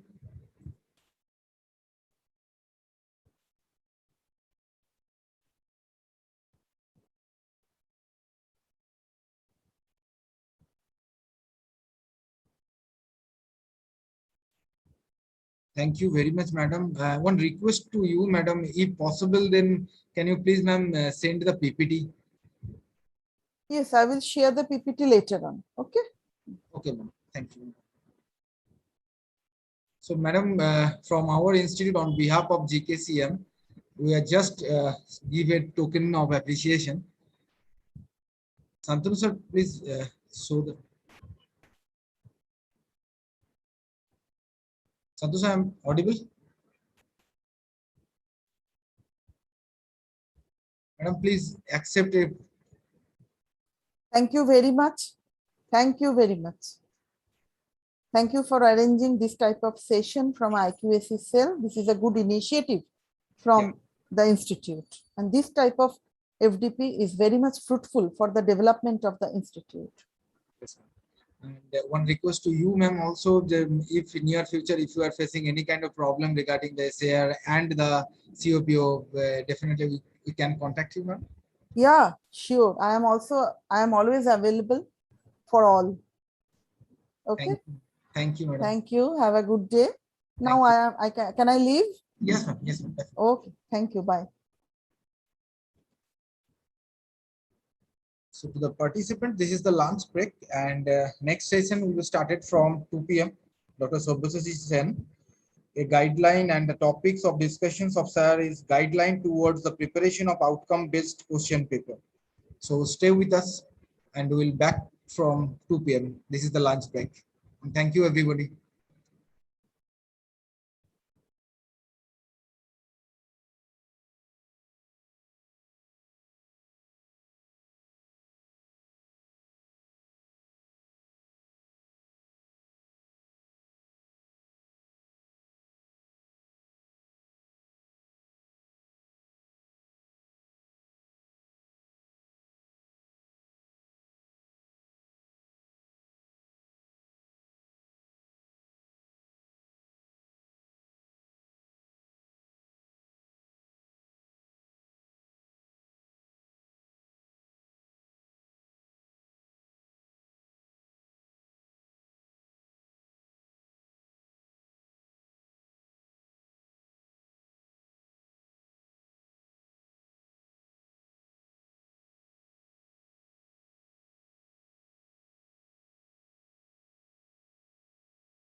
Good afternoon, sir. Am I audible? Audible, sir? Audible, audible. Yes, sir. So, good afternoon, everybody. We are again back to the last session of today. And our speaker, sir, Dr. Sobhusi Sen, sir, is already present with us. Starting the session, I just a little bit introduce, sir. Today's speaker, sir, is Dr. Sobhusi Sen, and he is a presently Dean and R&D of, and specifically the Associate Professor, Department of Physics, JS College of Engineering and Koleni. Today, sir gives us the lecture regarding or the topic, a guideline towards the preparation of outcome-based question paper. So without wasting much more time from my side, I just welcome and invite to you, sir. Please proceed and sir, over to you, sir. Okay, thank you, Mr. Arindam Sadhu. Yes, sir. The Mohadip, the principal of GKCM. I personally, Mohadip was with us. Okay, at JS College of Engineering, you must be knowing that.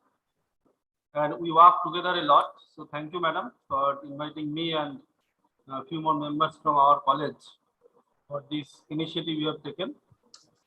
And on my personal behalf also, I'd like to congratulate GKCM for the transformation in academics you are making.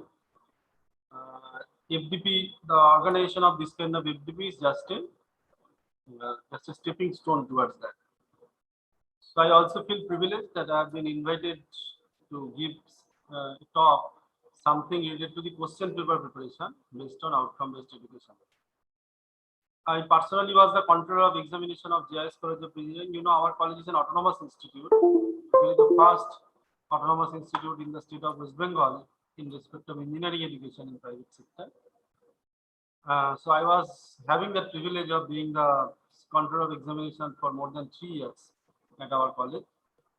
So whatever be the experience I gathered, and in between, after attending many workshops and in various activities, I will try to sum that up. Because today is the day 3 of your program, and in between I was going through the schedule. Some of the major topics related to the outcome-based education system has been already delivered. So I will be touching upon them, and after that I will be presenting you, considering the outcome-based education in mind, how you are going to prepare your question paper. Okay.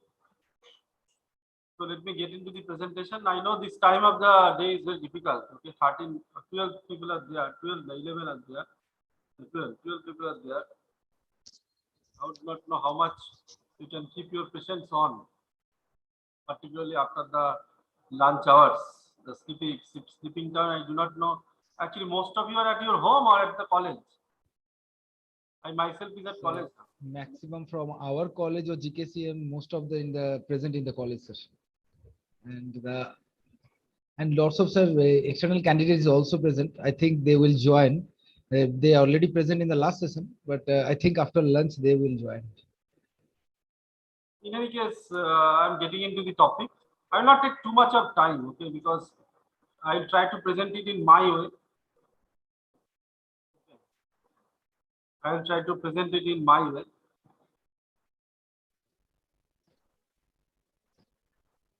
Or shall I wait for some time for other people to join? Yes, sir. Shall I wait for others to join, or shall I continue? No, sir. You can continue, sir. You can continue, sir. Okay.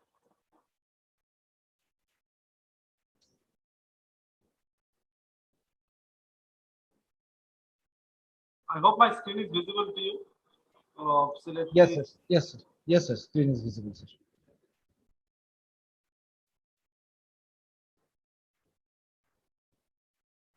So, as I was mentioning, my topic of this afternoon is to give a guideline towards the preparation of outcome-based question paper.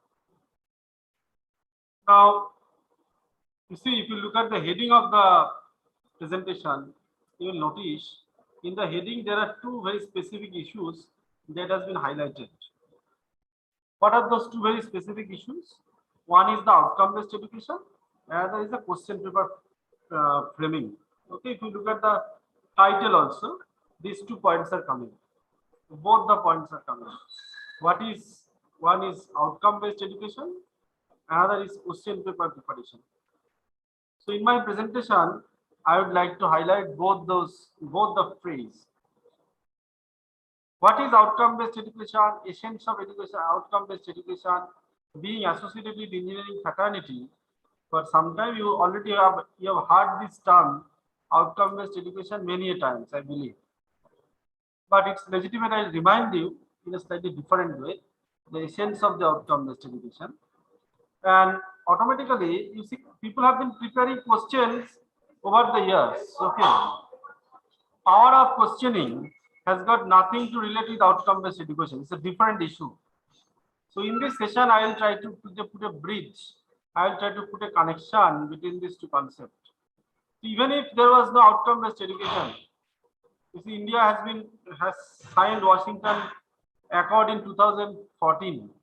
Okay, so even after that, actually this exploration of outcome-based education came into business. But 50 years back also people have been preparing questions. So question paper framing is one issue. So all of us, most of us, are the actually product of usual education system. At that time, people did not highlight or talk too much about outcome-based education. So outcome-based education is one issue and question paper preparation is another issue. So my presentation, I will try to unite both of them. I will try to put a bridge between both of them. Okay. Now the essence of outcome-based education, you already know. You have heard about this. It is illustrated in a single way. If you try to realize it, in outcome-based education, your main objective is that in this education system, you first set the target. That is what you just specify where the student is going to reach. Okay, where a student is going to reach. Suppose if you want to travel, where you want to go? You want to Delhi or you want to go to Bangalore or go to North Bengal? That is your destination. So in this education system also, as a student, it may be engineering education, maybe management education, or maybe some other education. As a student, even school education also, people are following outcome-based education through, so they are also. First, in this education system, basic is that you have to define your target. Target will tell you where you want to go. Okay, and after fixing the target, if I want to go to Delhi, so I'll obviously go for a ticket of Rajdhani Express. So I'll define my movement. So this is the essence of outcome-based education. There will be various theories. You might have attended large number of programs, but they will be telling lot of theories, everything they will say. But in one liner, is to outcome-based education means you set up your target. You know your outcome first, and based on by setting the outcome, you define where you want to go. Then you decide your movement. Whether you want to go by flight to Delhi, you want to go by train to Delhi, or you want to go by road to Delhi. What is your way out? So that movement you will decide, and that movement is your basically the way we design our program, we design our curriculum. I will design our question, we design our teaching learning methods. So basically, these 2 are the main issues of the outcome-based education. You set the goal, and then you define how do you move. And in academic system, this movement means defining curriculum. This movement means defining the teaching methodology. This movement means defining the assessment system. So this is something you have to do. So now to be more illustrative, if you look at the outcome-based education system, here you work for the targeted result. You go for a definite target, and it's a US philosophy where you define your target and you work for that. And somebody might contradict, it is against our Indian ancient philosophy, because our Indian education system, ancient education system was on the concept of this very famous person. Okay, long back, that ancient education system, when it has been told that you work without thinking about the result. And in our backbone, it is there. Okay, we'll be working, we'll be thinking, we'll be doing our work without thinking about the result. Okay, this famous person is taking care of those issues. Okay, but the outcome-based education is a converse of that idea. You work for the result. Okay, you work for the result. That is the meaning of the outcome-based education. Because this is not purely an Indian system. Because India has signed Washington Accord. So because of that, Indian education system has to make this transformation. We are now developing our course. We are now developing our question, and that is a major objective of this session. We are now taking our class, keeping certain outcome in mind, keeping certain target in mind. What kind of target? I will talk about that. It is in contrary to the earlier ancient education system of India, where we have been, the philosophy was that you work, but you do not think about the result. You work, you put effort, you try to make the students socially rich, but you do not focus on which specific skills they will be developing. But in outcome-based education system, you define your target, and based on that, you work. So I hope you know this, but I only want to tell you how it is getting shifted from our Indian philosophy to US philosophy, where you are focusing on the final outcome. And because on the final outcome, you define your target. And how do you go? So what you should do, how you should be providing this engineering education? In engineering education system, these targets are defined by 12 graduate attributes. 12 graduate attributes are there. If you are working for MBA, you should know them. And in AICT, in our syllabus, in structure also, in MBA also, it is also reflected as 12 program outcome. And these are the program outcomes which all of you know. If I think by this time you have been told about it. In engineering education system, these are the major program outcome. So these are our target. This is the target of the engineering education system. Whatever may be the stream, irrespective of the stream, you may be computer science, you may be mechanical, you may be electrical, you may be civil, you may be whatever it may be. All the engineering programs have got the common target. Okay, what is the target? To develop skills within the students. Students will be able to do something. The students will be able to apply their engineering knowledge. Students will be able to make analysis of problems, complex engineering problems. Students will be able to do some design and development. Students will be able to conduct investigations on a complex problem. They will be equipped with modern tools.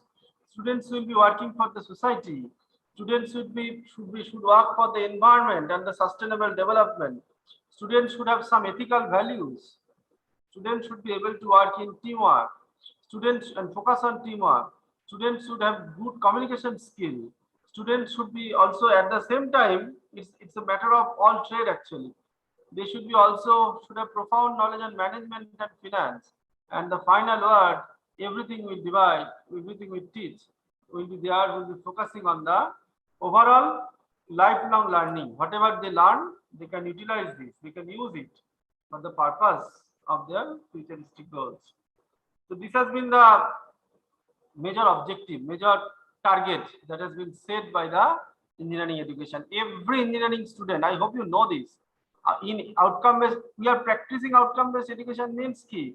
I am deciding, we are fixing, every engineering student should have this much of attribute called graduate attribute, or these are the qualities the students have.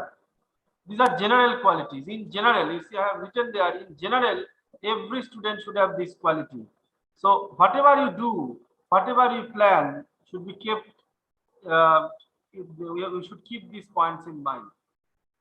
When you are going for your class, you have to keep that. In my class, students will be able to work in a team. Our practical class is a reflection of that. In my class, students should be able to solve complex problems.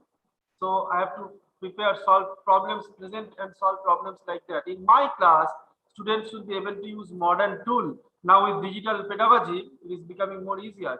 In my class, I'll make students aware about the environment. Okay.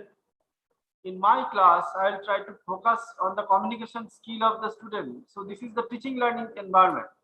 So you see your target is fixed. You are modulating your background process. That is a teaching learning environment. And in our autonomous colleges, we modulate our curriculum also. You are an affiliated college under MACOUT. For you, MACOUT is doing that job. So as a teacher of GKCM, what you can do, you can go for your modulation or modification in your teaching learning activity, which is also called pedagogy. Your pedagogy will be also tuned, keeping this in mind. You should think in this way. In my class, I will try to improve the communication skill of the student. So I will ask student to give some presentation. I will ask student to work in a team, that they will be working in a group and then present. In our college, we do that through flip learning initiatives. So we practice flip learning at our college. You must be knowing that. It will make students able to solve complex problems. Okay, will make student able to design for some solution. So I have to facilitate that. I have to make questions like that. I have to give problems like that. I have to make my lessons like that. So that is the evaluation we can do in the teaching learning system. The target is fixed. So what I am doing, this is the outcome based system. I am actually making some internal changes. Okay, either to change in the curriculum or to change in the teaching learning process. But unless and until whatever be the changes you make, it is reflected in the assessment process, then obviously there will be a gap between what target is objected for, what I am teaching in the class, and in between the how I am assessing them. What is the essence of the assessment? I will get into the next slides. But these are in general attributes of engineering students. Apart from that, obviously, every students will be belonging to certain branch. They will be either a computer science student or a mechanical student or a civil student. So branch has got also some target, and that branch specific target, you must be knowing that. Okay, these are more illustrative explanation of the 12 attributes. I'm not getting into that. Some spin specific targets are also there. I hope you know this. This is called program educational objective, PEO. So every program, okay, those 12 attributes are the attributes of every engineering student. But computer science student has got extra demand. A IT student have got some extra age, extra demand. A mechanical student needs some other target. A civil engineering student should have some other target. Okay, all of them should have those 12 graduate attributes. All of them will be able to solve complex problems. All of them will be able to use modern tools.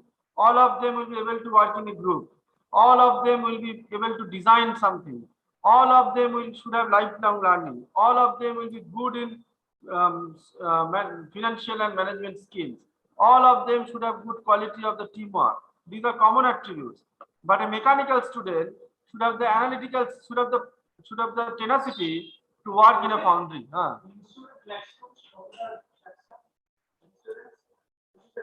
Medical. 50,000 টাকা বাবা বাবাকে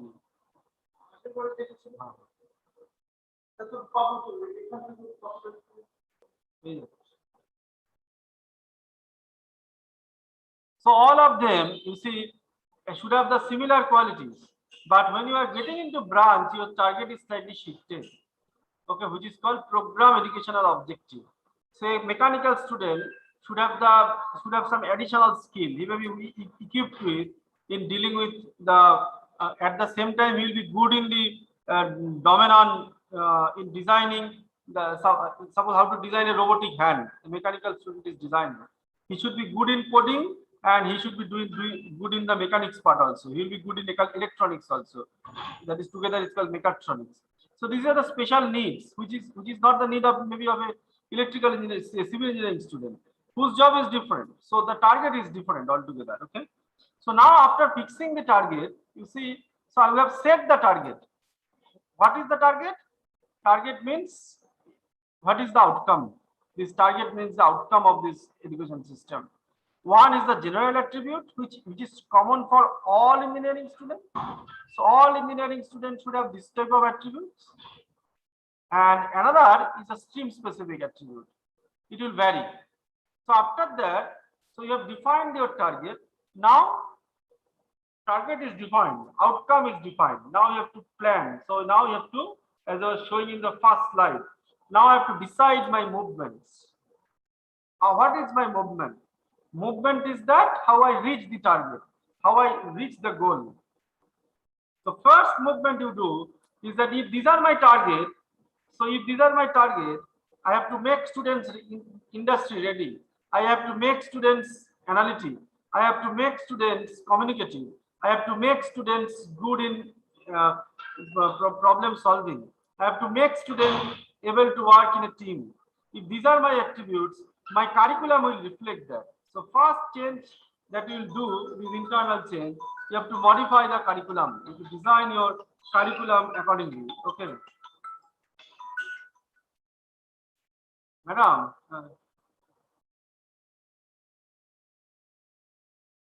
madam দেখি আমি দেখছি madam আমি একটা টক দিচ্ছি এক সেকেন্ড ম্যাডাম হ্যাঁ হ্যাঁ বলুন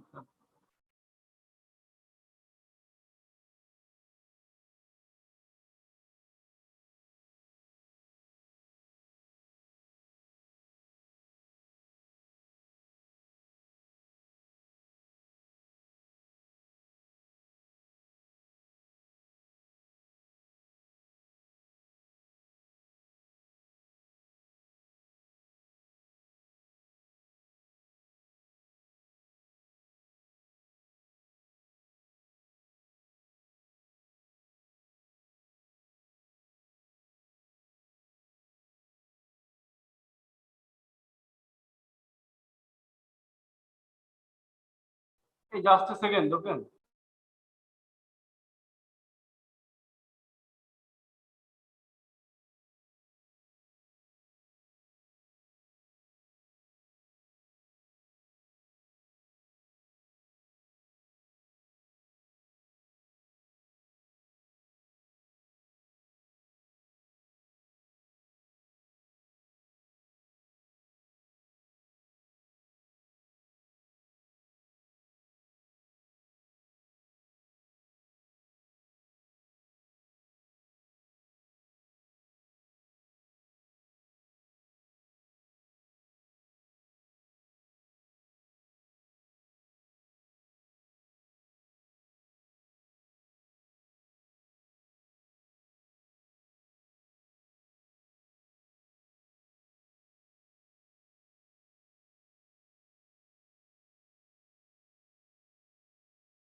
সরি আমার একটা আর্জেন্ট কল এসেছিল so basically in the essence of outcome based education is that my target is fixed, so now how I go by towards the target. So first thing that people have to do, you have to design your curriculum. As a autonomous institute we design our curriculum, but as I mentioned for you MACAUT is doing this job.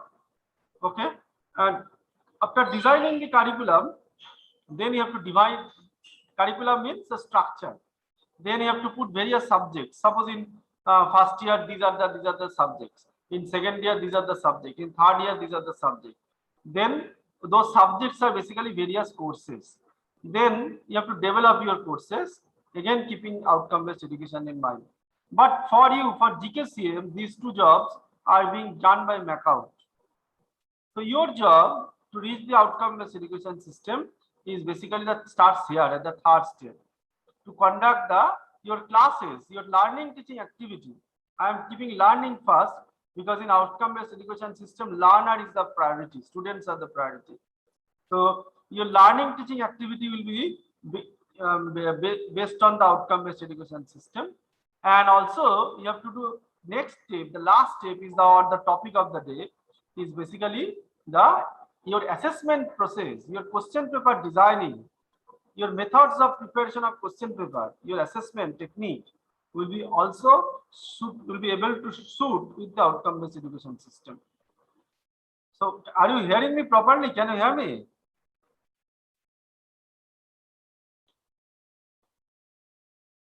Am I audible to you? Yes, sir. Okay. So my point is that being an affiliated college, to reach this goal of outcome based education system, you have got two major jobs. One job is to improve to modify your teaching learning system. Another is that to modify your assessment system. The assessment means your question paper preparation, okay, and how do you analyze your question paper, how do you evaluate your students. So that technique, these are the two things you can do. Another important issue is that because I have been given the topic of question paper, outcome-based question paper preparation, this as a topic, one thing is accepted that being autonomous college, out of 100 marks question paper, you can only design 30 marks of it through your internal test. 70 marks are actually taken care of by MACOUT again. So while practicing outcome-based education, largely you have to rely on the university itself. But whatever is within your restriction, you have to do it, because if you go for any accreditation like NBA, then there also you have to show that how you as an institute, how you as a department is approaching towards outcome-based education.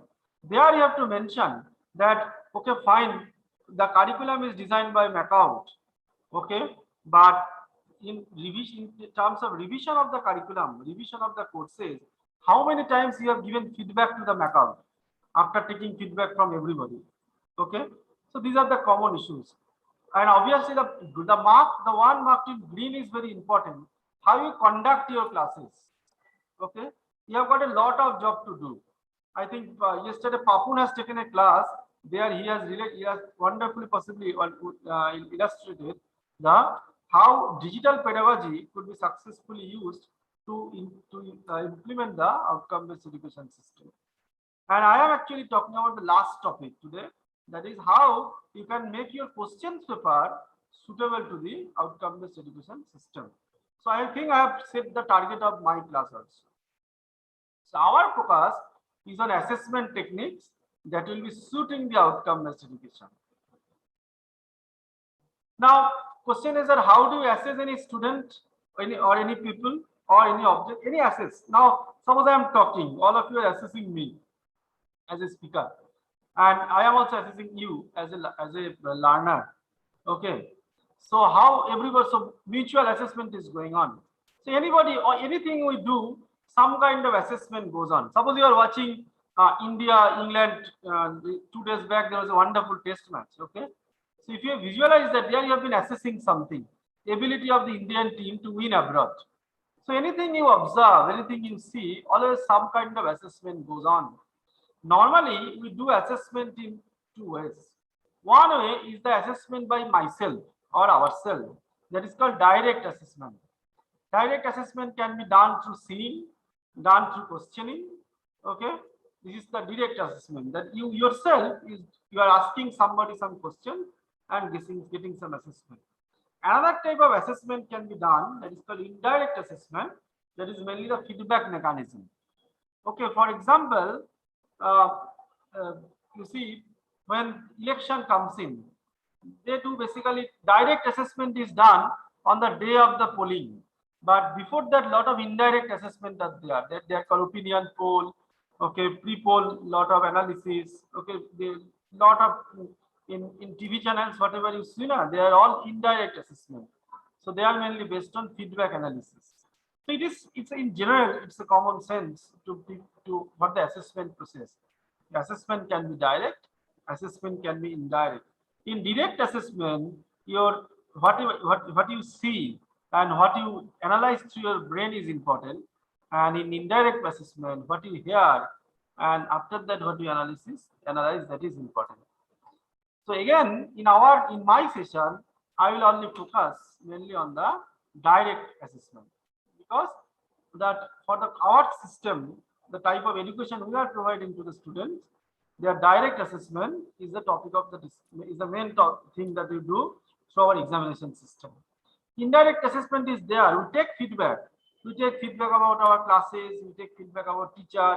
We take feedback of the college. We take feedback from the students, employer, everybody. But that is different thing. So here, normally I am talking about the assessment over what certain course content. Suppose I teach physics in our college. So how do I check the assessment?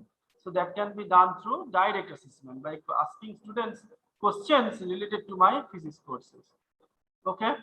So now this direct assessment has got 2 parts. One assessment is a continuous evaluation, including unit test. I hope you know In Macaut system, you have got 4 unit tests now. That is a part of the continuous evaluation. Okay, continuous evaluation may be unit test. Continuous evaluation means the submitting assignment. Continuous evaluation may be quizzing. Continuous evaluation may be asking students to present in the classes. Continuous evaluation may be in digital classes. You take a online quiz. Continuous evaluation may be inside the class discussion. All these are part of continuous evaluation. But more formidable way to get the continuous evaluation done is to go for the more formidable way is to go for the unit test. Okay, because there you can see the correct equation. Even any questionnaire you make, it may be the question of the unit test, it may be the question of the quiz, it may be the question of the assignment. Everywhere, that essence of reaching the target, that is the essence of outcome-based education has to be there. And whatever I have written in blue, that is a semester end examination, that is also the other part of the story. In our examination system, you see 30 marks actually contributes from this continuous evaluation and 70 marks is actually contributed by the semester end examination.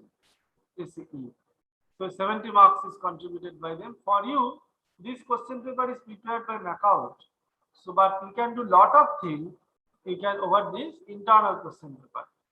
Okay, you have got lot of things to do. You can actually make question paper in that regard. Now I like to highlight how do you make the question paper. Okay, in generally one day, if you become autonomous, then you have to make entire 100. Okay, so today you try to know how you prepare your question paper in the keeping outcome based, keeping the target in mind. Okay. So obviously, you please try to realize it. Our focus is therefore to go for the assessment of the student. So which you see, I want to go to the target. Target is there. Okay. And now I want to assess the students, whether they are reaching the target or not. Okay. Understand? So I need a bridge between them. So where they want to go and what you assess, in between there will be a bridge. So how do you set up that bridge? You see, in our outcome-based education system, targets are basically, as I mentioned, are called program outcomes. Okay, POs. Okay, or graduate attribute. And how do you reach? How you are reaching towards this program outcome? Through various courses. So that's why each course has got its own course outcome. Now, where to reach through a specific course? So that's why a program outcome versus course outcome mapping is there. COPO mapping, they say. I think some other sessions are there where you'll be developing your own course outcome versus program mapping table. And at the end of the table, I do not know whether similar session has been taken or not.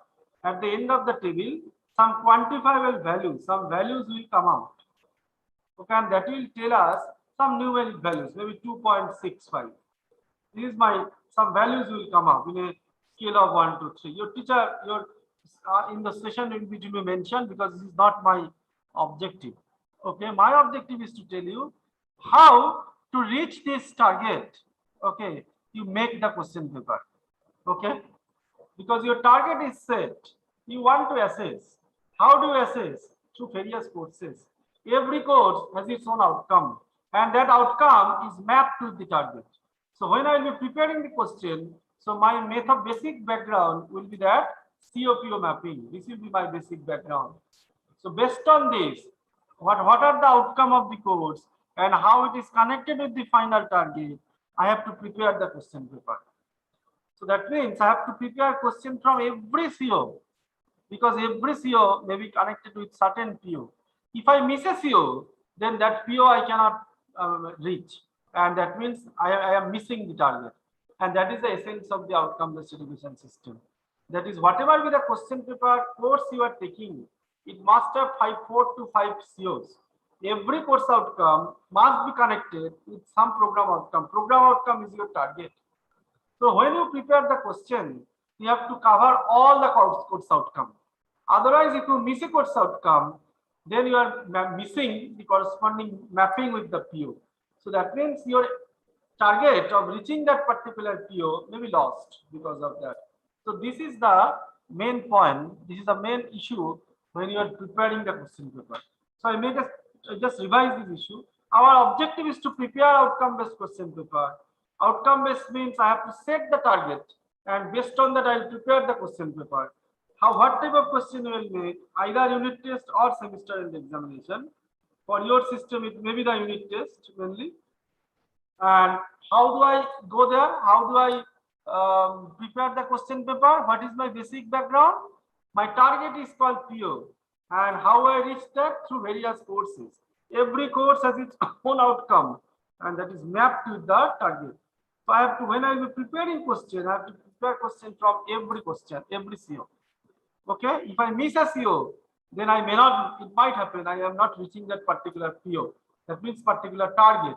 Particular target means those 12 attributes of a good engineer. Okay.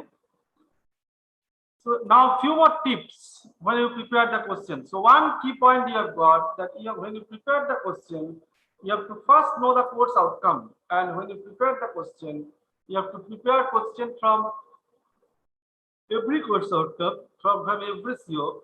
Now few more points in this regard is that it may be continuous evaluation or whatever may be the end semester examination.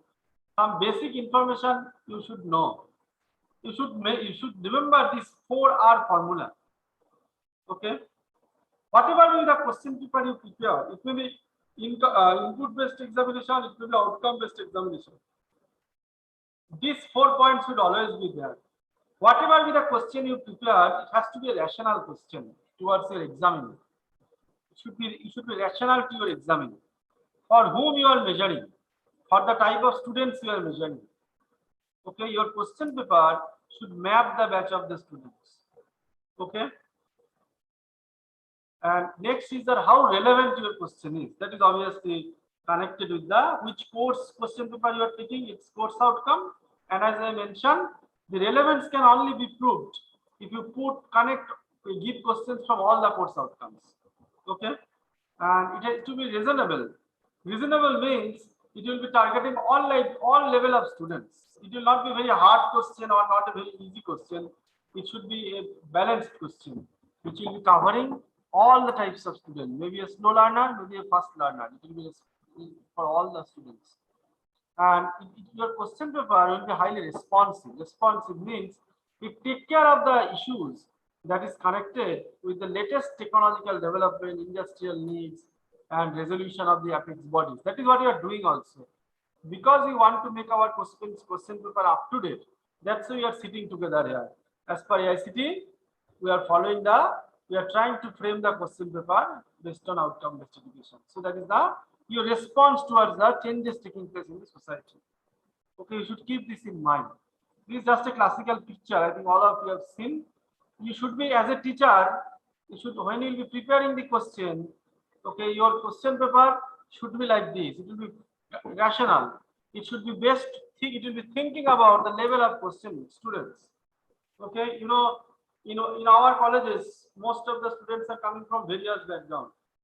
Some students come from Bihar, some students from Jharkhand, some students from West Bengal, some students from Tripura, some from Bangladesh. So you've got a variety of students. So particularly we teach in first and second year. So when you are teaching the students, their background is not very strong for many of the students. So when you are preparing the question paper, if you try to make them in the standard of very high academic institution, you are losing your rationality. And question paper for a student having background of outside West Bengal background and inside West Bengal background, CBSE background or ICSE background, they have got variety of backgrounds. Okay, or somebody coming from outside the India also, some of them. So say from Bangladesh. So when you are preparing question from them, so you have to think about that. So I have to think about my examiner. Question I am not preparing to make myself please. I am preparing question to check how much knowledge students have gathered, or rather other option, how much extra knowledge they have gathered from my class. That is I am questioning them. So it has to be very rational. It should not be like the picture I've shown, that everybody was asked to climb the tree, but you see the variety of examples shown there. Okay, you should not make the question like that. Okay. Next point is that it should be relevant. As I mentioned, it should cover all the course outcomes. It should be targeting all level of students. As I was mentioning, it should be taking care of both the quick learner and also the slow learners. Slow learners, there is a classical example I have presented there. Okay, you can see there. And also you have to be responsive, as I was mentioning. Okay. Now, while preparing the question paper,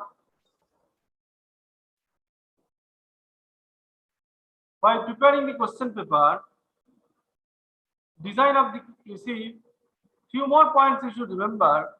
The first, another important issue is that you should also remember for which purpose you are conducting the examination. Your level of question paper will differ if it is a semester end examination, if it is a class test. Mainly in case of it will be class test. Whether it's a practical paper, whether it's a theoretical paper. Obviously, you should know the purpose. And also, when you are preparing the question paper, you should give good weightage to the various modules. So how you define, your question paper should cover all COs. Your question paper should cover all modules, and it will be based on the lecture. Some module will be given out of 40 to 15 lectures, and some module will be given out of 45 lectures. So obviously, the amount of questions that will be coming from 5 lecture and 15 lectures should be proportional. It should be different. So now, let me get into more details now.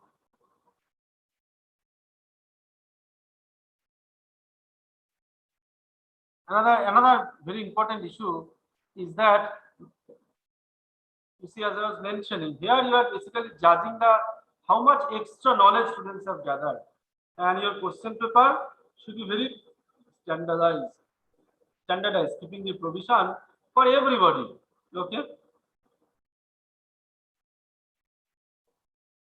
Another very important issue we should also remember that nowadays another target, I think everybody of you are noting it down, all of you. Now our classes have become online for more than 1.5 years now. So when you are taking the class test also, there is a gift of pandemic.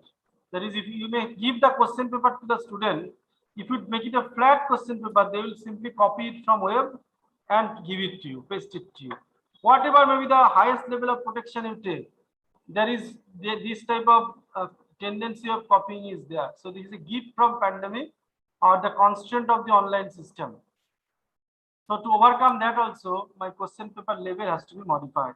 It will be actually targeting higher level of cognitive domain and knowledge domain. So keeping this in mind, now let me define what is meant by these two words, knowledge domain and cognitive domain. So if I make a summary now, you see I am now moving towards the question paper preparation. Okay, I have given you the point that when you prepare the question, because you are practicing outcome-based education, you want to set up a target, and in a given course, that target is mapped to course outcome. You should prepare a question from every course, every course outcome. And second point is that when you prepare the question, there will be some rational tips I have provided there.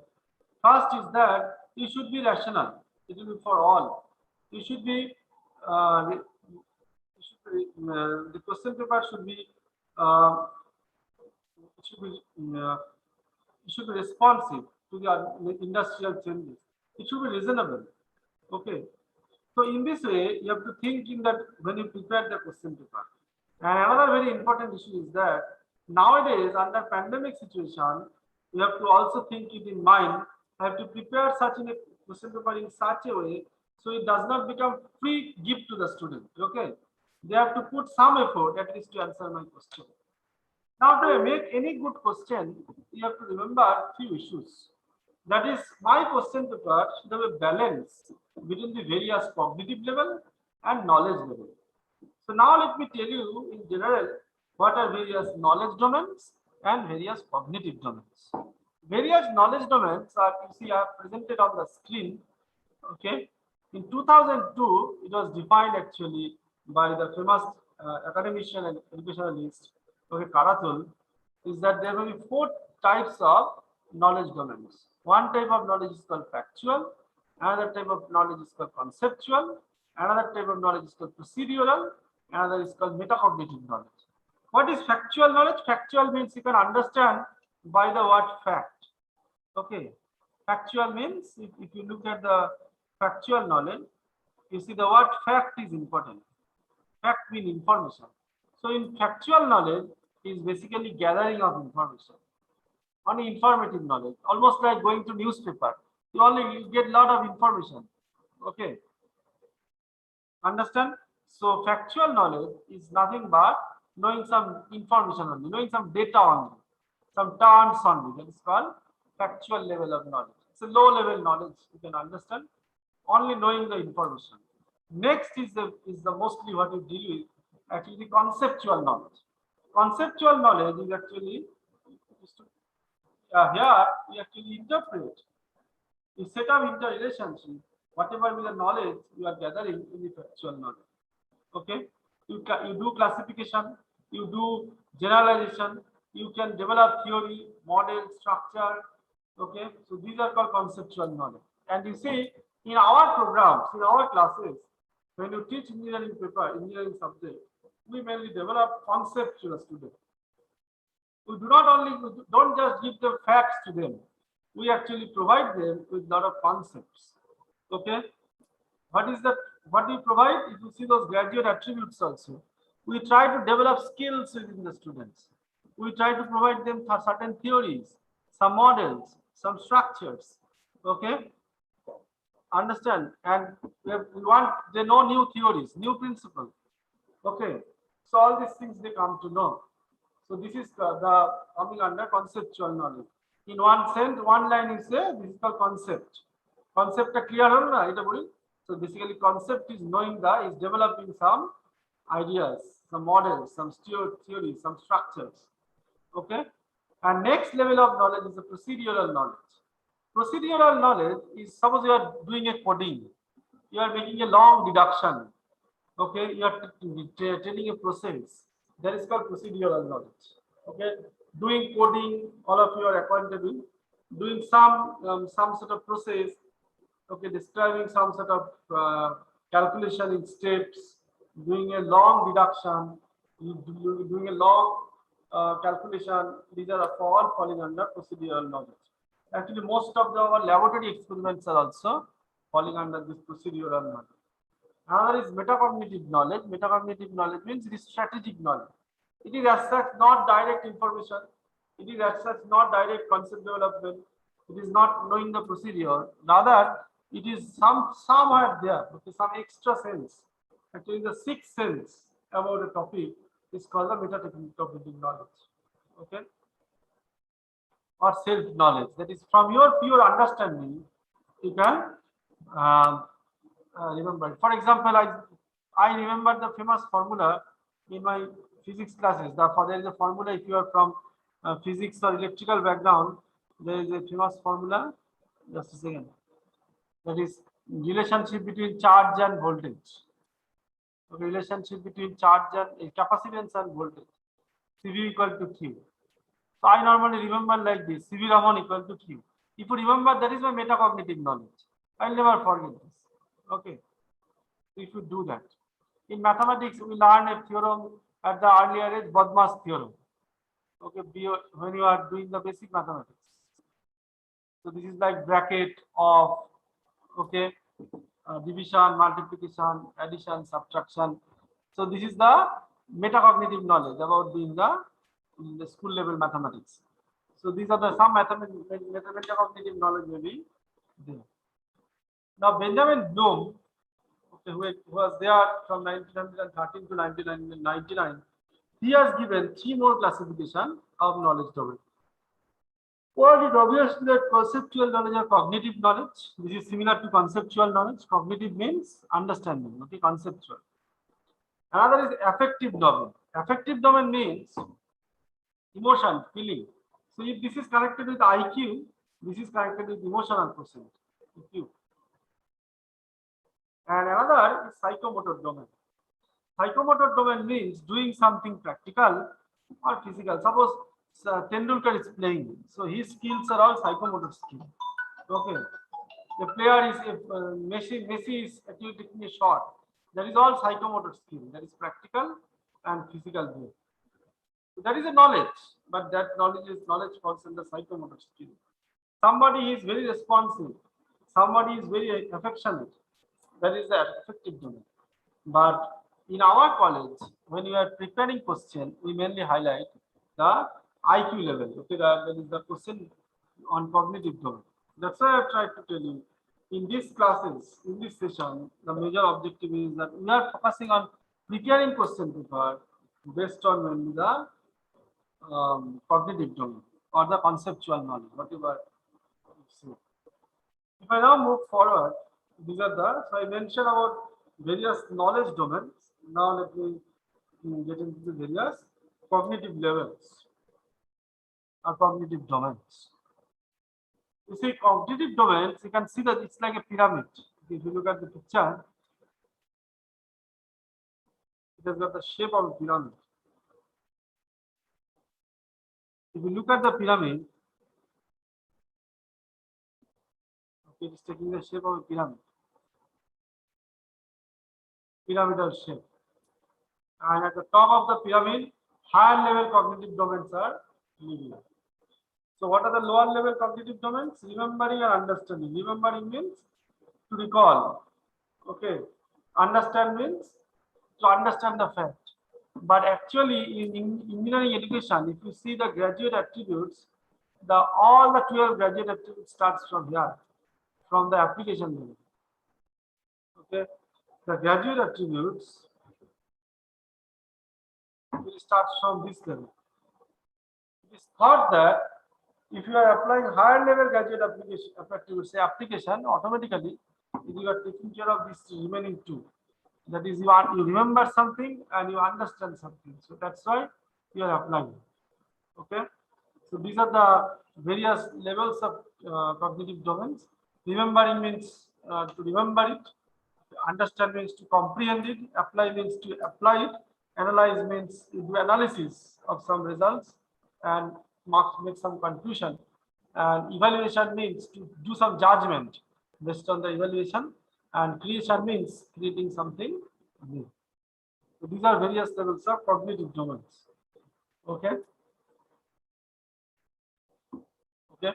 Now the question is that how I can use this Bloom's taxonomy in my class for the purpose of outcome-based question paper preparation. Okay. Now to do that, obviously, what you have to do, use certain action verb. The choice of suitable action verb will tell you which kind of question paper you are trying to prepare, which kind of cognitive domain you are trying to reach. Okay. So let me give some example on this choice of question paper. What kind of action verbs you are using for the purpose? Some examples are there. Now these are the example question paper that is made when you are going from remembering levels of Bloom's taxonomy. What is remembering level question?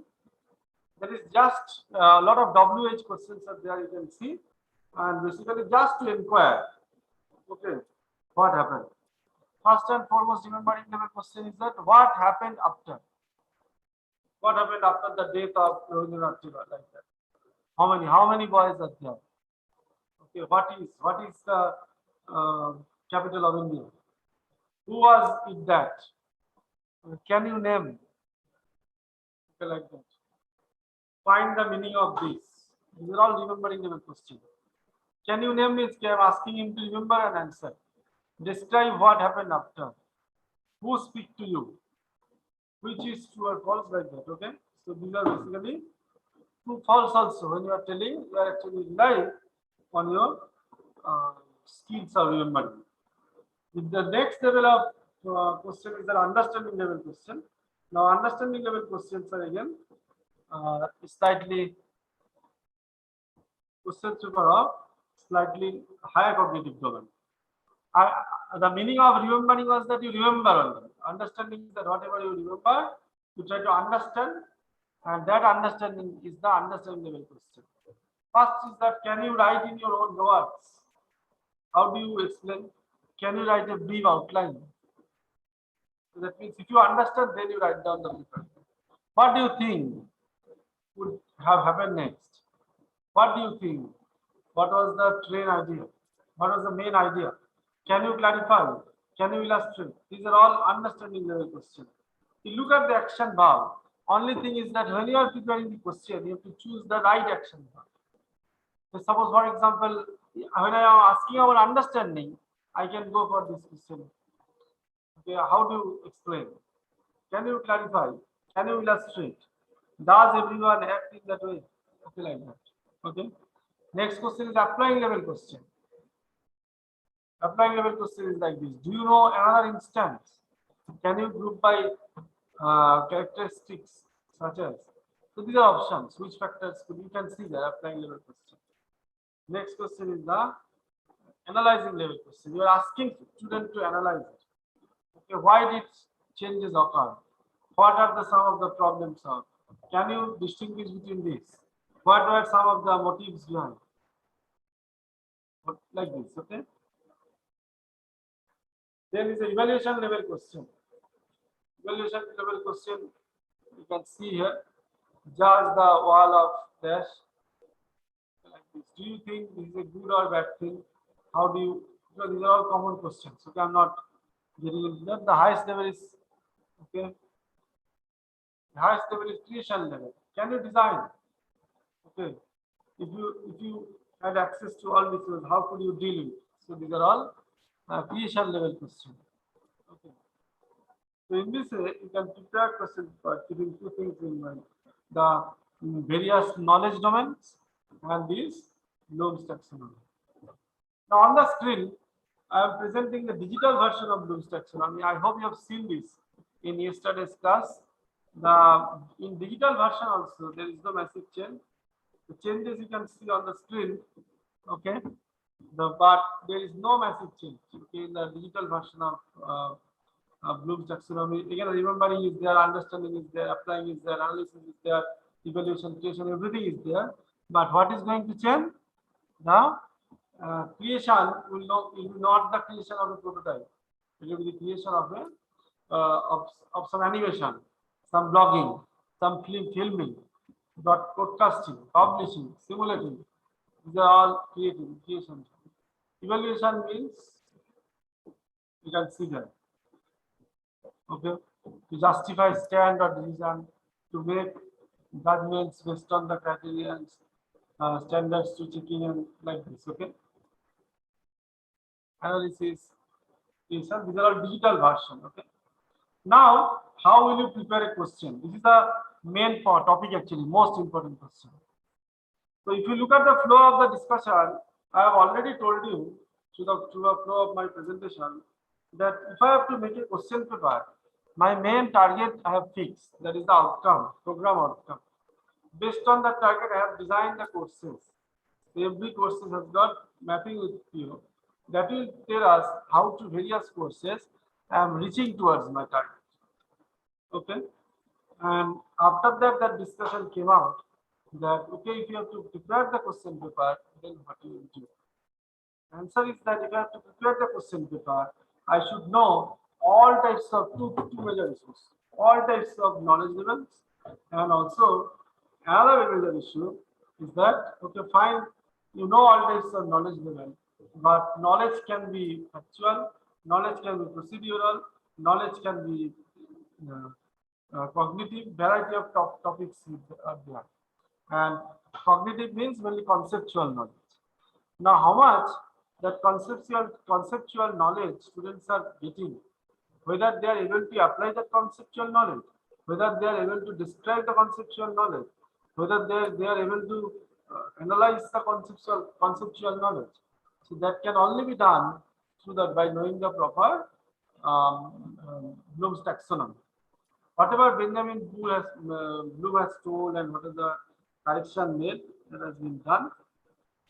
Okay, so now we are in a position to prepare the question paper. You see here, first of all, the question paper will keep following components. Any question paper should have following components. This is for any question paper.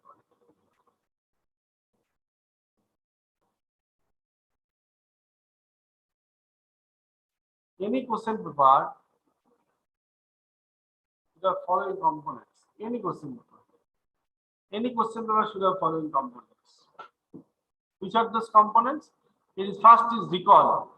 Recall is keeping low level cognitive domain. The remembering and understanding. Next is the application type question. That is whatever you learn, whatever you earn, you apply it. Next is the logical question. Okay, there is analytical type of question, and after that we give some design. Now the question is point is that the considering the type of questions we are having, our main emphasis will be on how to distribute this, because the distribution is very important. How to distribute the question paper over these various various cognitive domains. Okay, we are only focusing on the conceptual knowledge or cognitive knowledge. So when you are focusing on the question paper, various facets of the cognitive domain must be explored. Now here is a proposal that will talk about the balance between the question paper. Okay, that is a balanced question bank, basically question paper format. So this will give you an idea. That is how you can make your question paper distributed almost all the COs. Okay. You see, in the question paper, recall type question, that is basically taking care of remembering and understanding type of question, should be 30 to 50. So out of 100 marks, 30 to 50, on an average 40% of the marks is being given to remembering and understanding level question, considering the variety of background of students we are having. Okay. Another question is that application type of question. Application question of maximum will be, it will vary between 20 to 30%. Another is logical question, analytical type of question. Okay, another is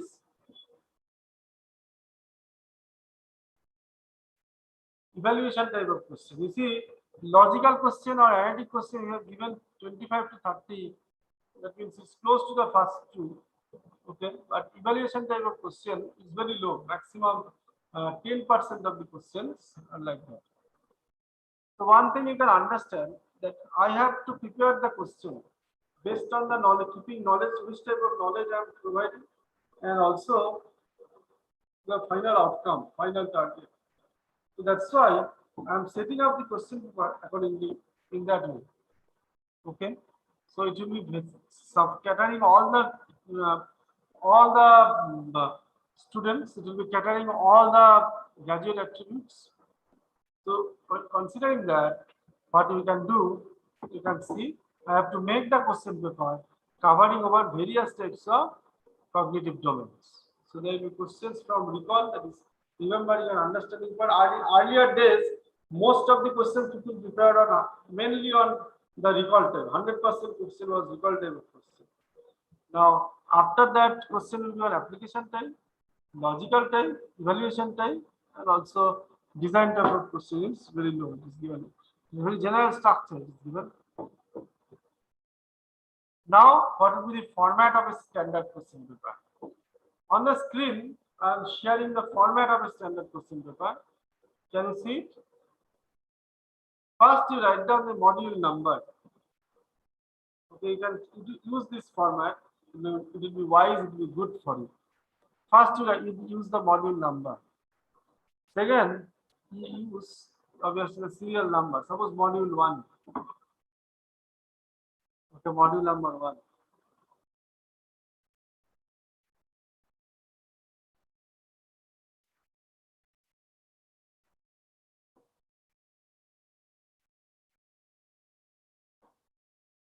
the first job. Second job is to give serial number. Third job is to make the question. Fourth job is to allot the marks. Fifth job is to write down the course outcome. And after that, you write down the which type of cognitive domain you are using. Okay, and what type of knowledge domain you are using, and that will give you a clearer picture, okay, of the preparation of the question paper. So mind it, I repeat the story that when I will be preparing the question paper, I should keep a balance between various types of knowledge domains, starting from, okay, remembering, application, logical, evaluation, principal questions, and also design. This is a general structure of an outcome-based question paper preparation. If you look at the structure, you realize that module numbers, in every question paper, there are 4 or 5 modules of it. Now, module number is important, whether it is module 1 or module 5. Second is that question you have to paste, marks you have to give, the outcome of the question paper you can always share, okay, and in this way.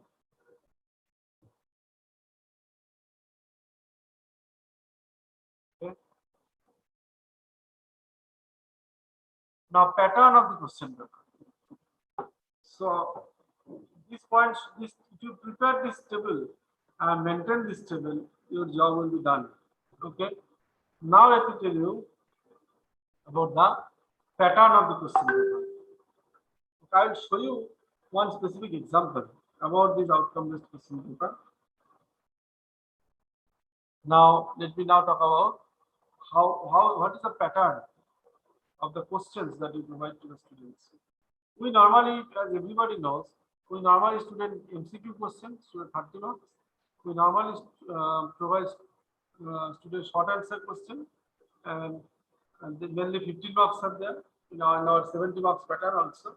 And we also provide long answer question, which is maybe like 45 marks in the normal MACOUT system. Okay, I do not know whether it has changed or not, but this was the usual practice of MACOUT. Okay, so the idea, what is expected is that my question paper should be a mixture of these two, well-balanced question paper. So what I have to do, first is multiple choice question paper. In a multiple choice question paper, how effectively you can design a multiple choice question paper, that is the issue. Every multiple choice question paper has got two parts. One part is called STEM, that is the main question. Another part is the options. Okay, STEM and the other options are there. So when you are preparing multiple choice question paper, you should use very familiar language. If you are preparing a question for electrical engineering, you should not use a term which is not common to the students, because as I mentioned earlier also, asking questions is an art. Okay, and you have to adapt that art of making question paper. So you have to use suitable language, okay, familiar language which is understandable to the student. You have to use, you have to avoid tricky questions. Too much tricky question actually spoils the game. Okay, and you should avoid avoid negative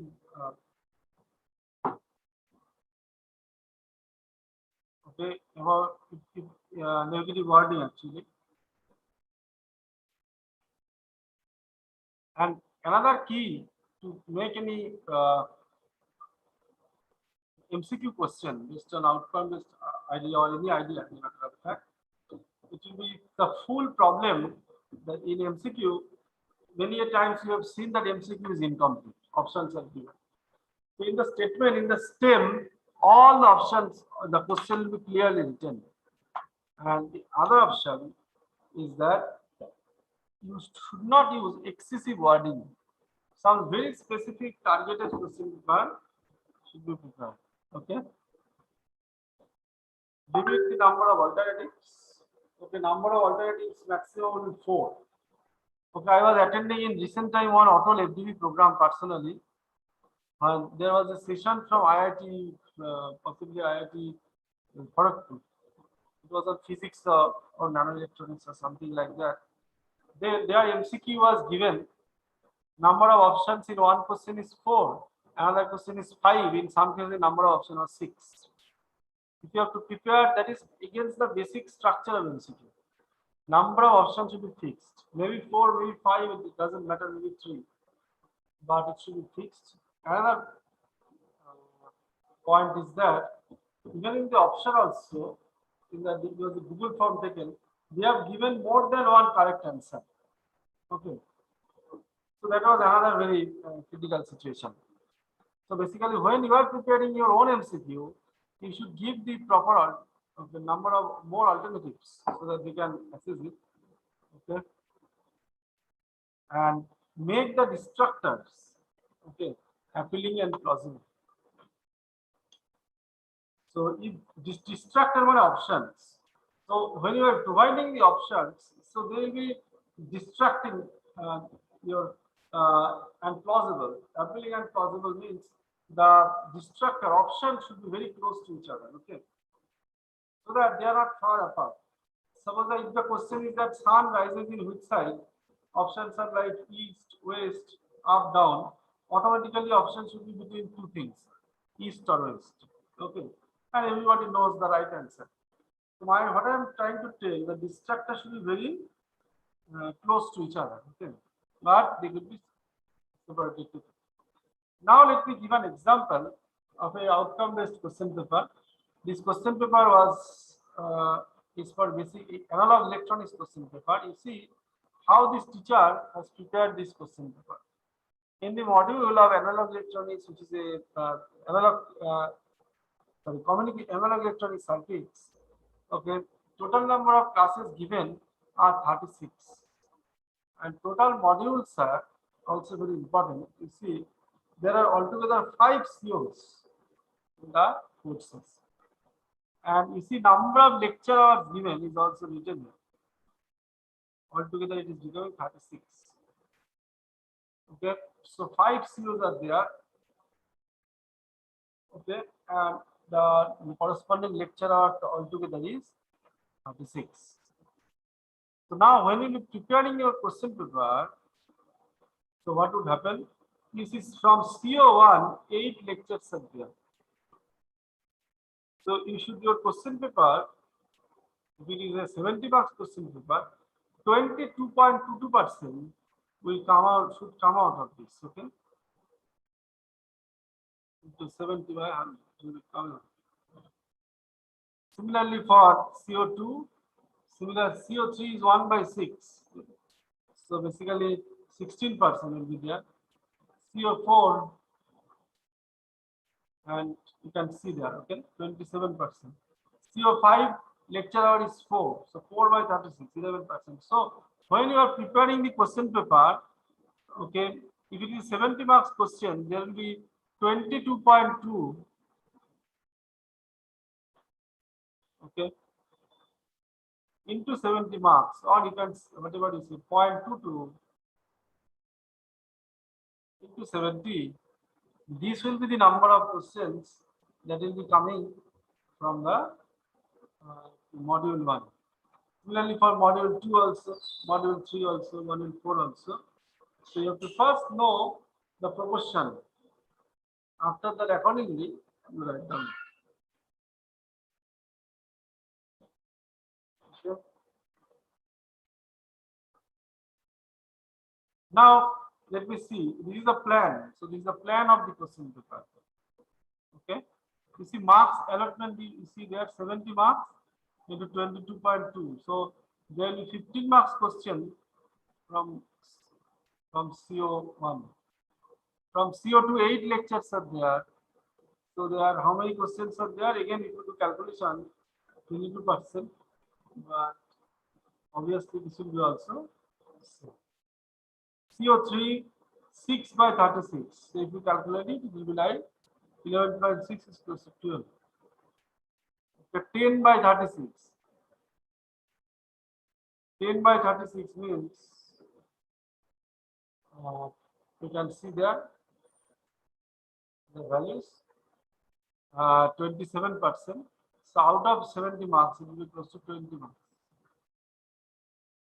So in this way, you can actually first you have to write down, mind it, you have to make question paper from all COs. You have to define the COs properly, and after defining the COs, every CO is mapped with PO. Okay.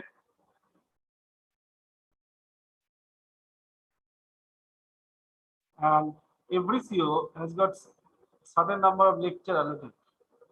So from the syllabus, you have to identify this lecture, because in a module, all the COs are mixed. So from that, you actually calculate what is the percentage of the presence of that particular CO. So when you are designing the question, if it is in just like here, it is 22%, 50, 70 marks is 15.5. So you have to keep 15 marks out of CO1 as well as CO2. So in this way, you have to make the planning first. In many cases, people also call this as blueprint of question paper preparation. Blueprint means when you design, make your house, when you design a flat, when you design something, you should make a blueprint. So this is a blueprint of the question paper preparation. With this in mind, let me show you one example of a question paper, okay, made for the purpose. You can see the question paper. It is a no, it is available somewhere else also. I do not know whether you can see or not. It will make it larger a bit. So what will happen?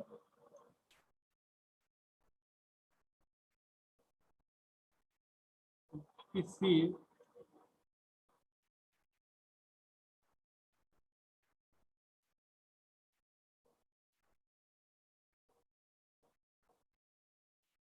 the question paper would be like this.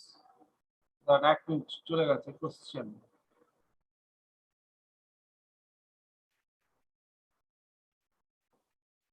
You see the question. You see, this is a question related to Chandis CO1. So if you see, I'm not getting into the details of the question. I'm trying to tell you the look at the pattern. Pattern is the pattern we are providing. Module number, serial number, marks, knowledge domain, sports outcome, and obviously the which type of cognitive level we are mentioning. So everything is mentioned. Look at the question paper. Everything is mentioned here. From which module? Module 1. Question number, serial number. The statement of the question is what I am talking about. And CO, the corresponding mapping in the knowledge domain and corresponding mapping in the cognitive level. And one option of answer is also given. Now, if you look at the question paper, you realize, you see, slowly, you see, he can go for 15 mark question from CO1. Because a lot of questions are there. Here you see, most of the questions are remembering level questions. Because earlier also, we have been considering the majority of the students who normally, most of us prepare questions like that. But look at this question, difference mode gain and common mode gain of op-amp are 100 dB and 1 decibel respectively, 100 decibel and 1 decibel respectively. Calculate the CMRR of op-amp. So he is asking to do some calculation. Okay. CMRR of the op-amp is few options are given here. Okay. So in this way, we can prepare the question paper. I now moving to part B of the question paper. You can see here, there is a circuit given. Okay. For the circuit, you have to determine the VCC and RC of this circuit. So the student have to, if in the knowledge domain, it is going to be procedural knowledge, and obviously, it is called, and also it will be an application type of question. If I now move forward in some more examples, again you see a problem with op-amp is given, identify the following circuit, determine the at least 3 major parameters to analyze the circuit. So basically, it is a problem related to the analysis of the question paper. In long answer type question, if you see here, one problem is given in terms of the circuit, and after that, because it is design kind of thing, students have to answer like this. Okay, what is the value of VVC, determine the current, and all these things. If you see here, I am moving forward. Many more questions are there. I just want to highlight another point. In an experiment, you look at this question. It's a conceptual question, application level. Two readings are taken at the output voltage at 1 volt and 8 volt. What would be the output?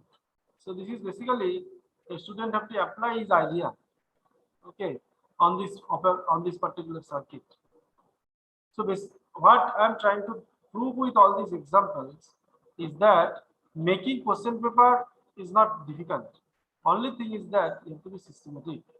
As I was showing you in my PowerPoint, is that you make this blueprint, you make this table, you know from which CO how many marks of question I can make, and you see based on that you prepare your question paper. Okay, so that's all from me. So if I make a summary of the entire discussion, I started with the very basic concept of outcome-based education. I told you outcome-based education means to reach the target. And to reach the target, how do I reach? By designing my curriculum, by designing my syllabus, by making my questions suitable for outcome-based education, and for making my classes also comprehensive towards outcome-based education. We are now actually focusing on the assessment issue through outcome-based education. Now, assessment can be done directly and indirectly.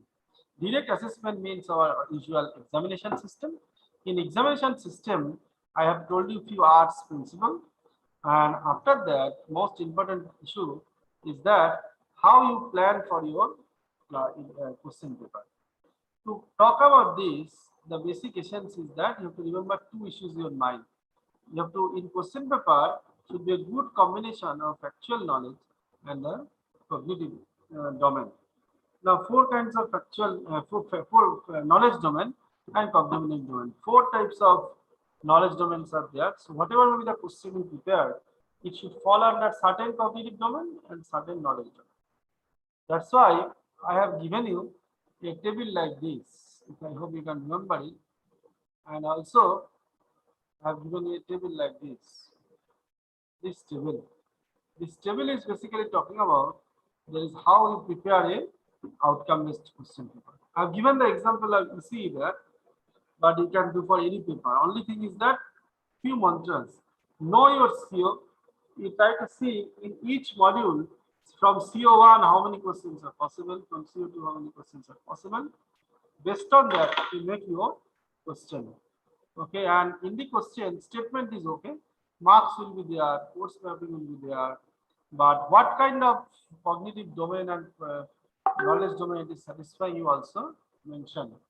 If you do finally CO, you see out of entire CO1 or CO2 or CO3, finally some question will be coming. What is the finally how many questions are there from CO? So this table will be framed. Okay, this much of questions are from this CO. So when you do mapping with PO, automatically you can test the level of attainment of this particular course. And if it is low, I have to modify the course. And if it is not attained, okay, then I have to, if it is attained actually, then I don't have to do anything. So that's all from me. And example of particularly this example has been given. Here I don't have to, because I do not know what is your stream or something. I am trying to put there. You see the structure they presented there. Based on that, people have already framed question paper. So you can also do. It's not a difficult job. Thank you. What to you, the host?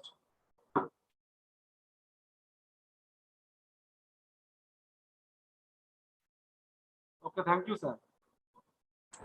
Thank you very much, sir. It's a really nice one because regarding the question paper, definitely from the Macau portion that we will not map it properly, but for the different another section or the GS colony or this type of colleges are arranging such kind of things. So you are giving the question answer with the proper COP mapping.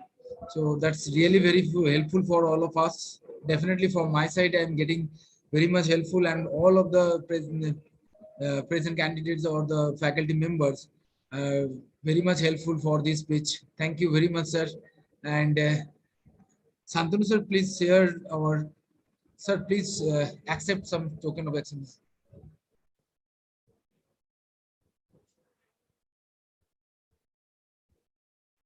So, sir, am I audible, sir? Thank you, thank you. Please. If I accept it, okay. Thank you very much, sir. And one request, sir, if possible, sir, then can you share, sir, your PPT? Yeah, I will share it. I made it only for you. Okay. Okay, sir. Thank you, sir. Thank you, sir. Okay, Tata.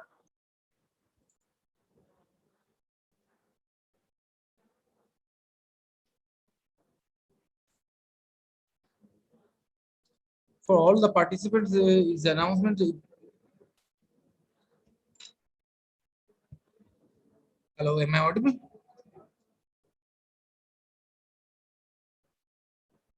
For all the participants, there is an announcement regarding that you can find the chat box, the link of the feedback. So please fill up and just submit for the today's sessions. And thank you, everyone. Tomorrow we will again meet at the 10 o'clock. And tomorrow's speakers list is Dr. Sandeep Ghosh. Sir will demonstrate regarding the development of COPO mapping in basically in the core engineering section. Then Mr. Partha Roy is also belongs to the JS colony, and Sir will describe about the framework for setting the standardized question paper. And finally, in the session 3, Dr. Onilis they will present regarding the question paper framing with COPO mapping. So from the chat box, you can find out the feedback link.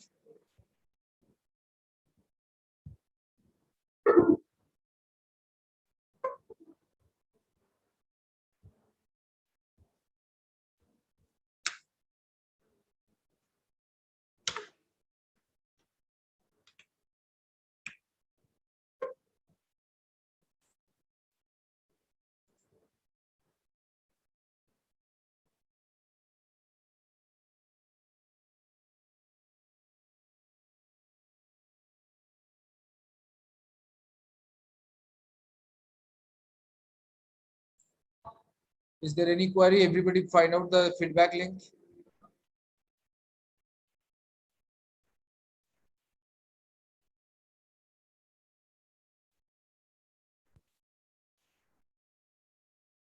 So thank you, everybody. Thank you all the participants. So today we are completing our session over here. We will meet from tomorrow at the 10 o'clock sharply. Thank you, everybody.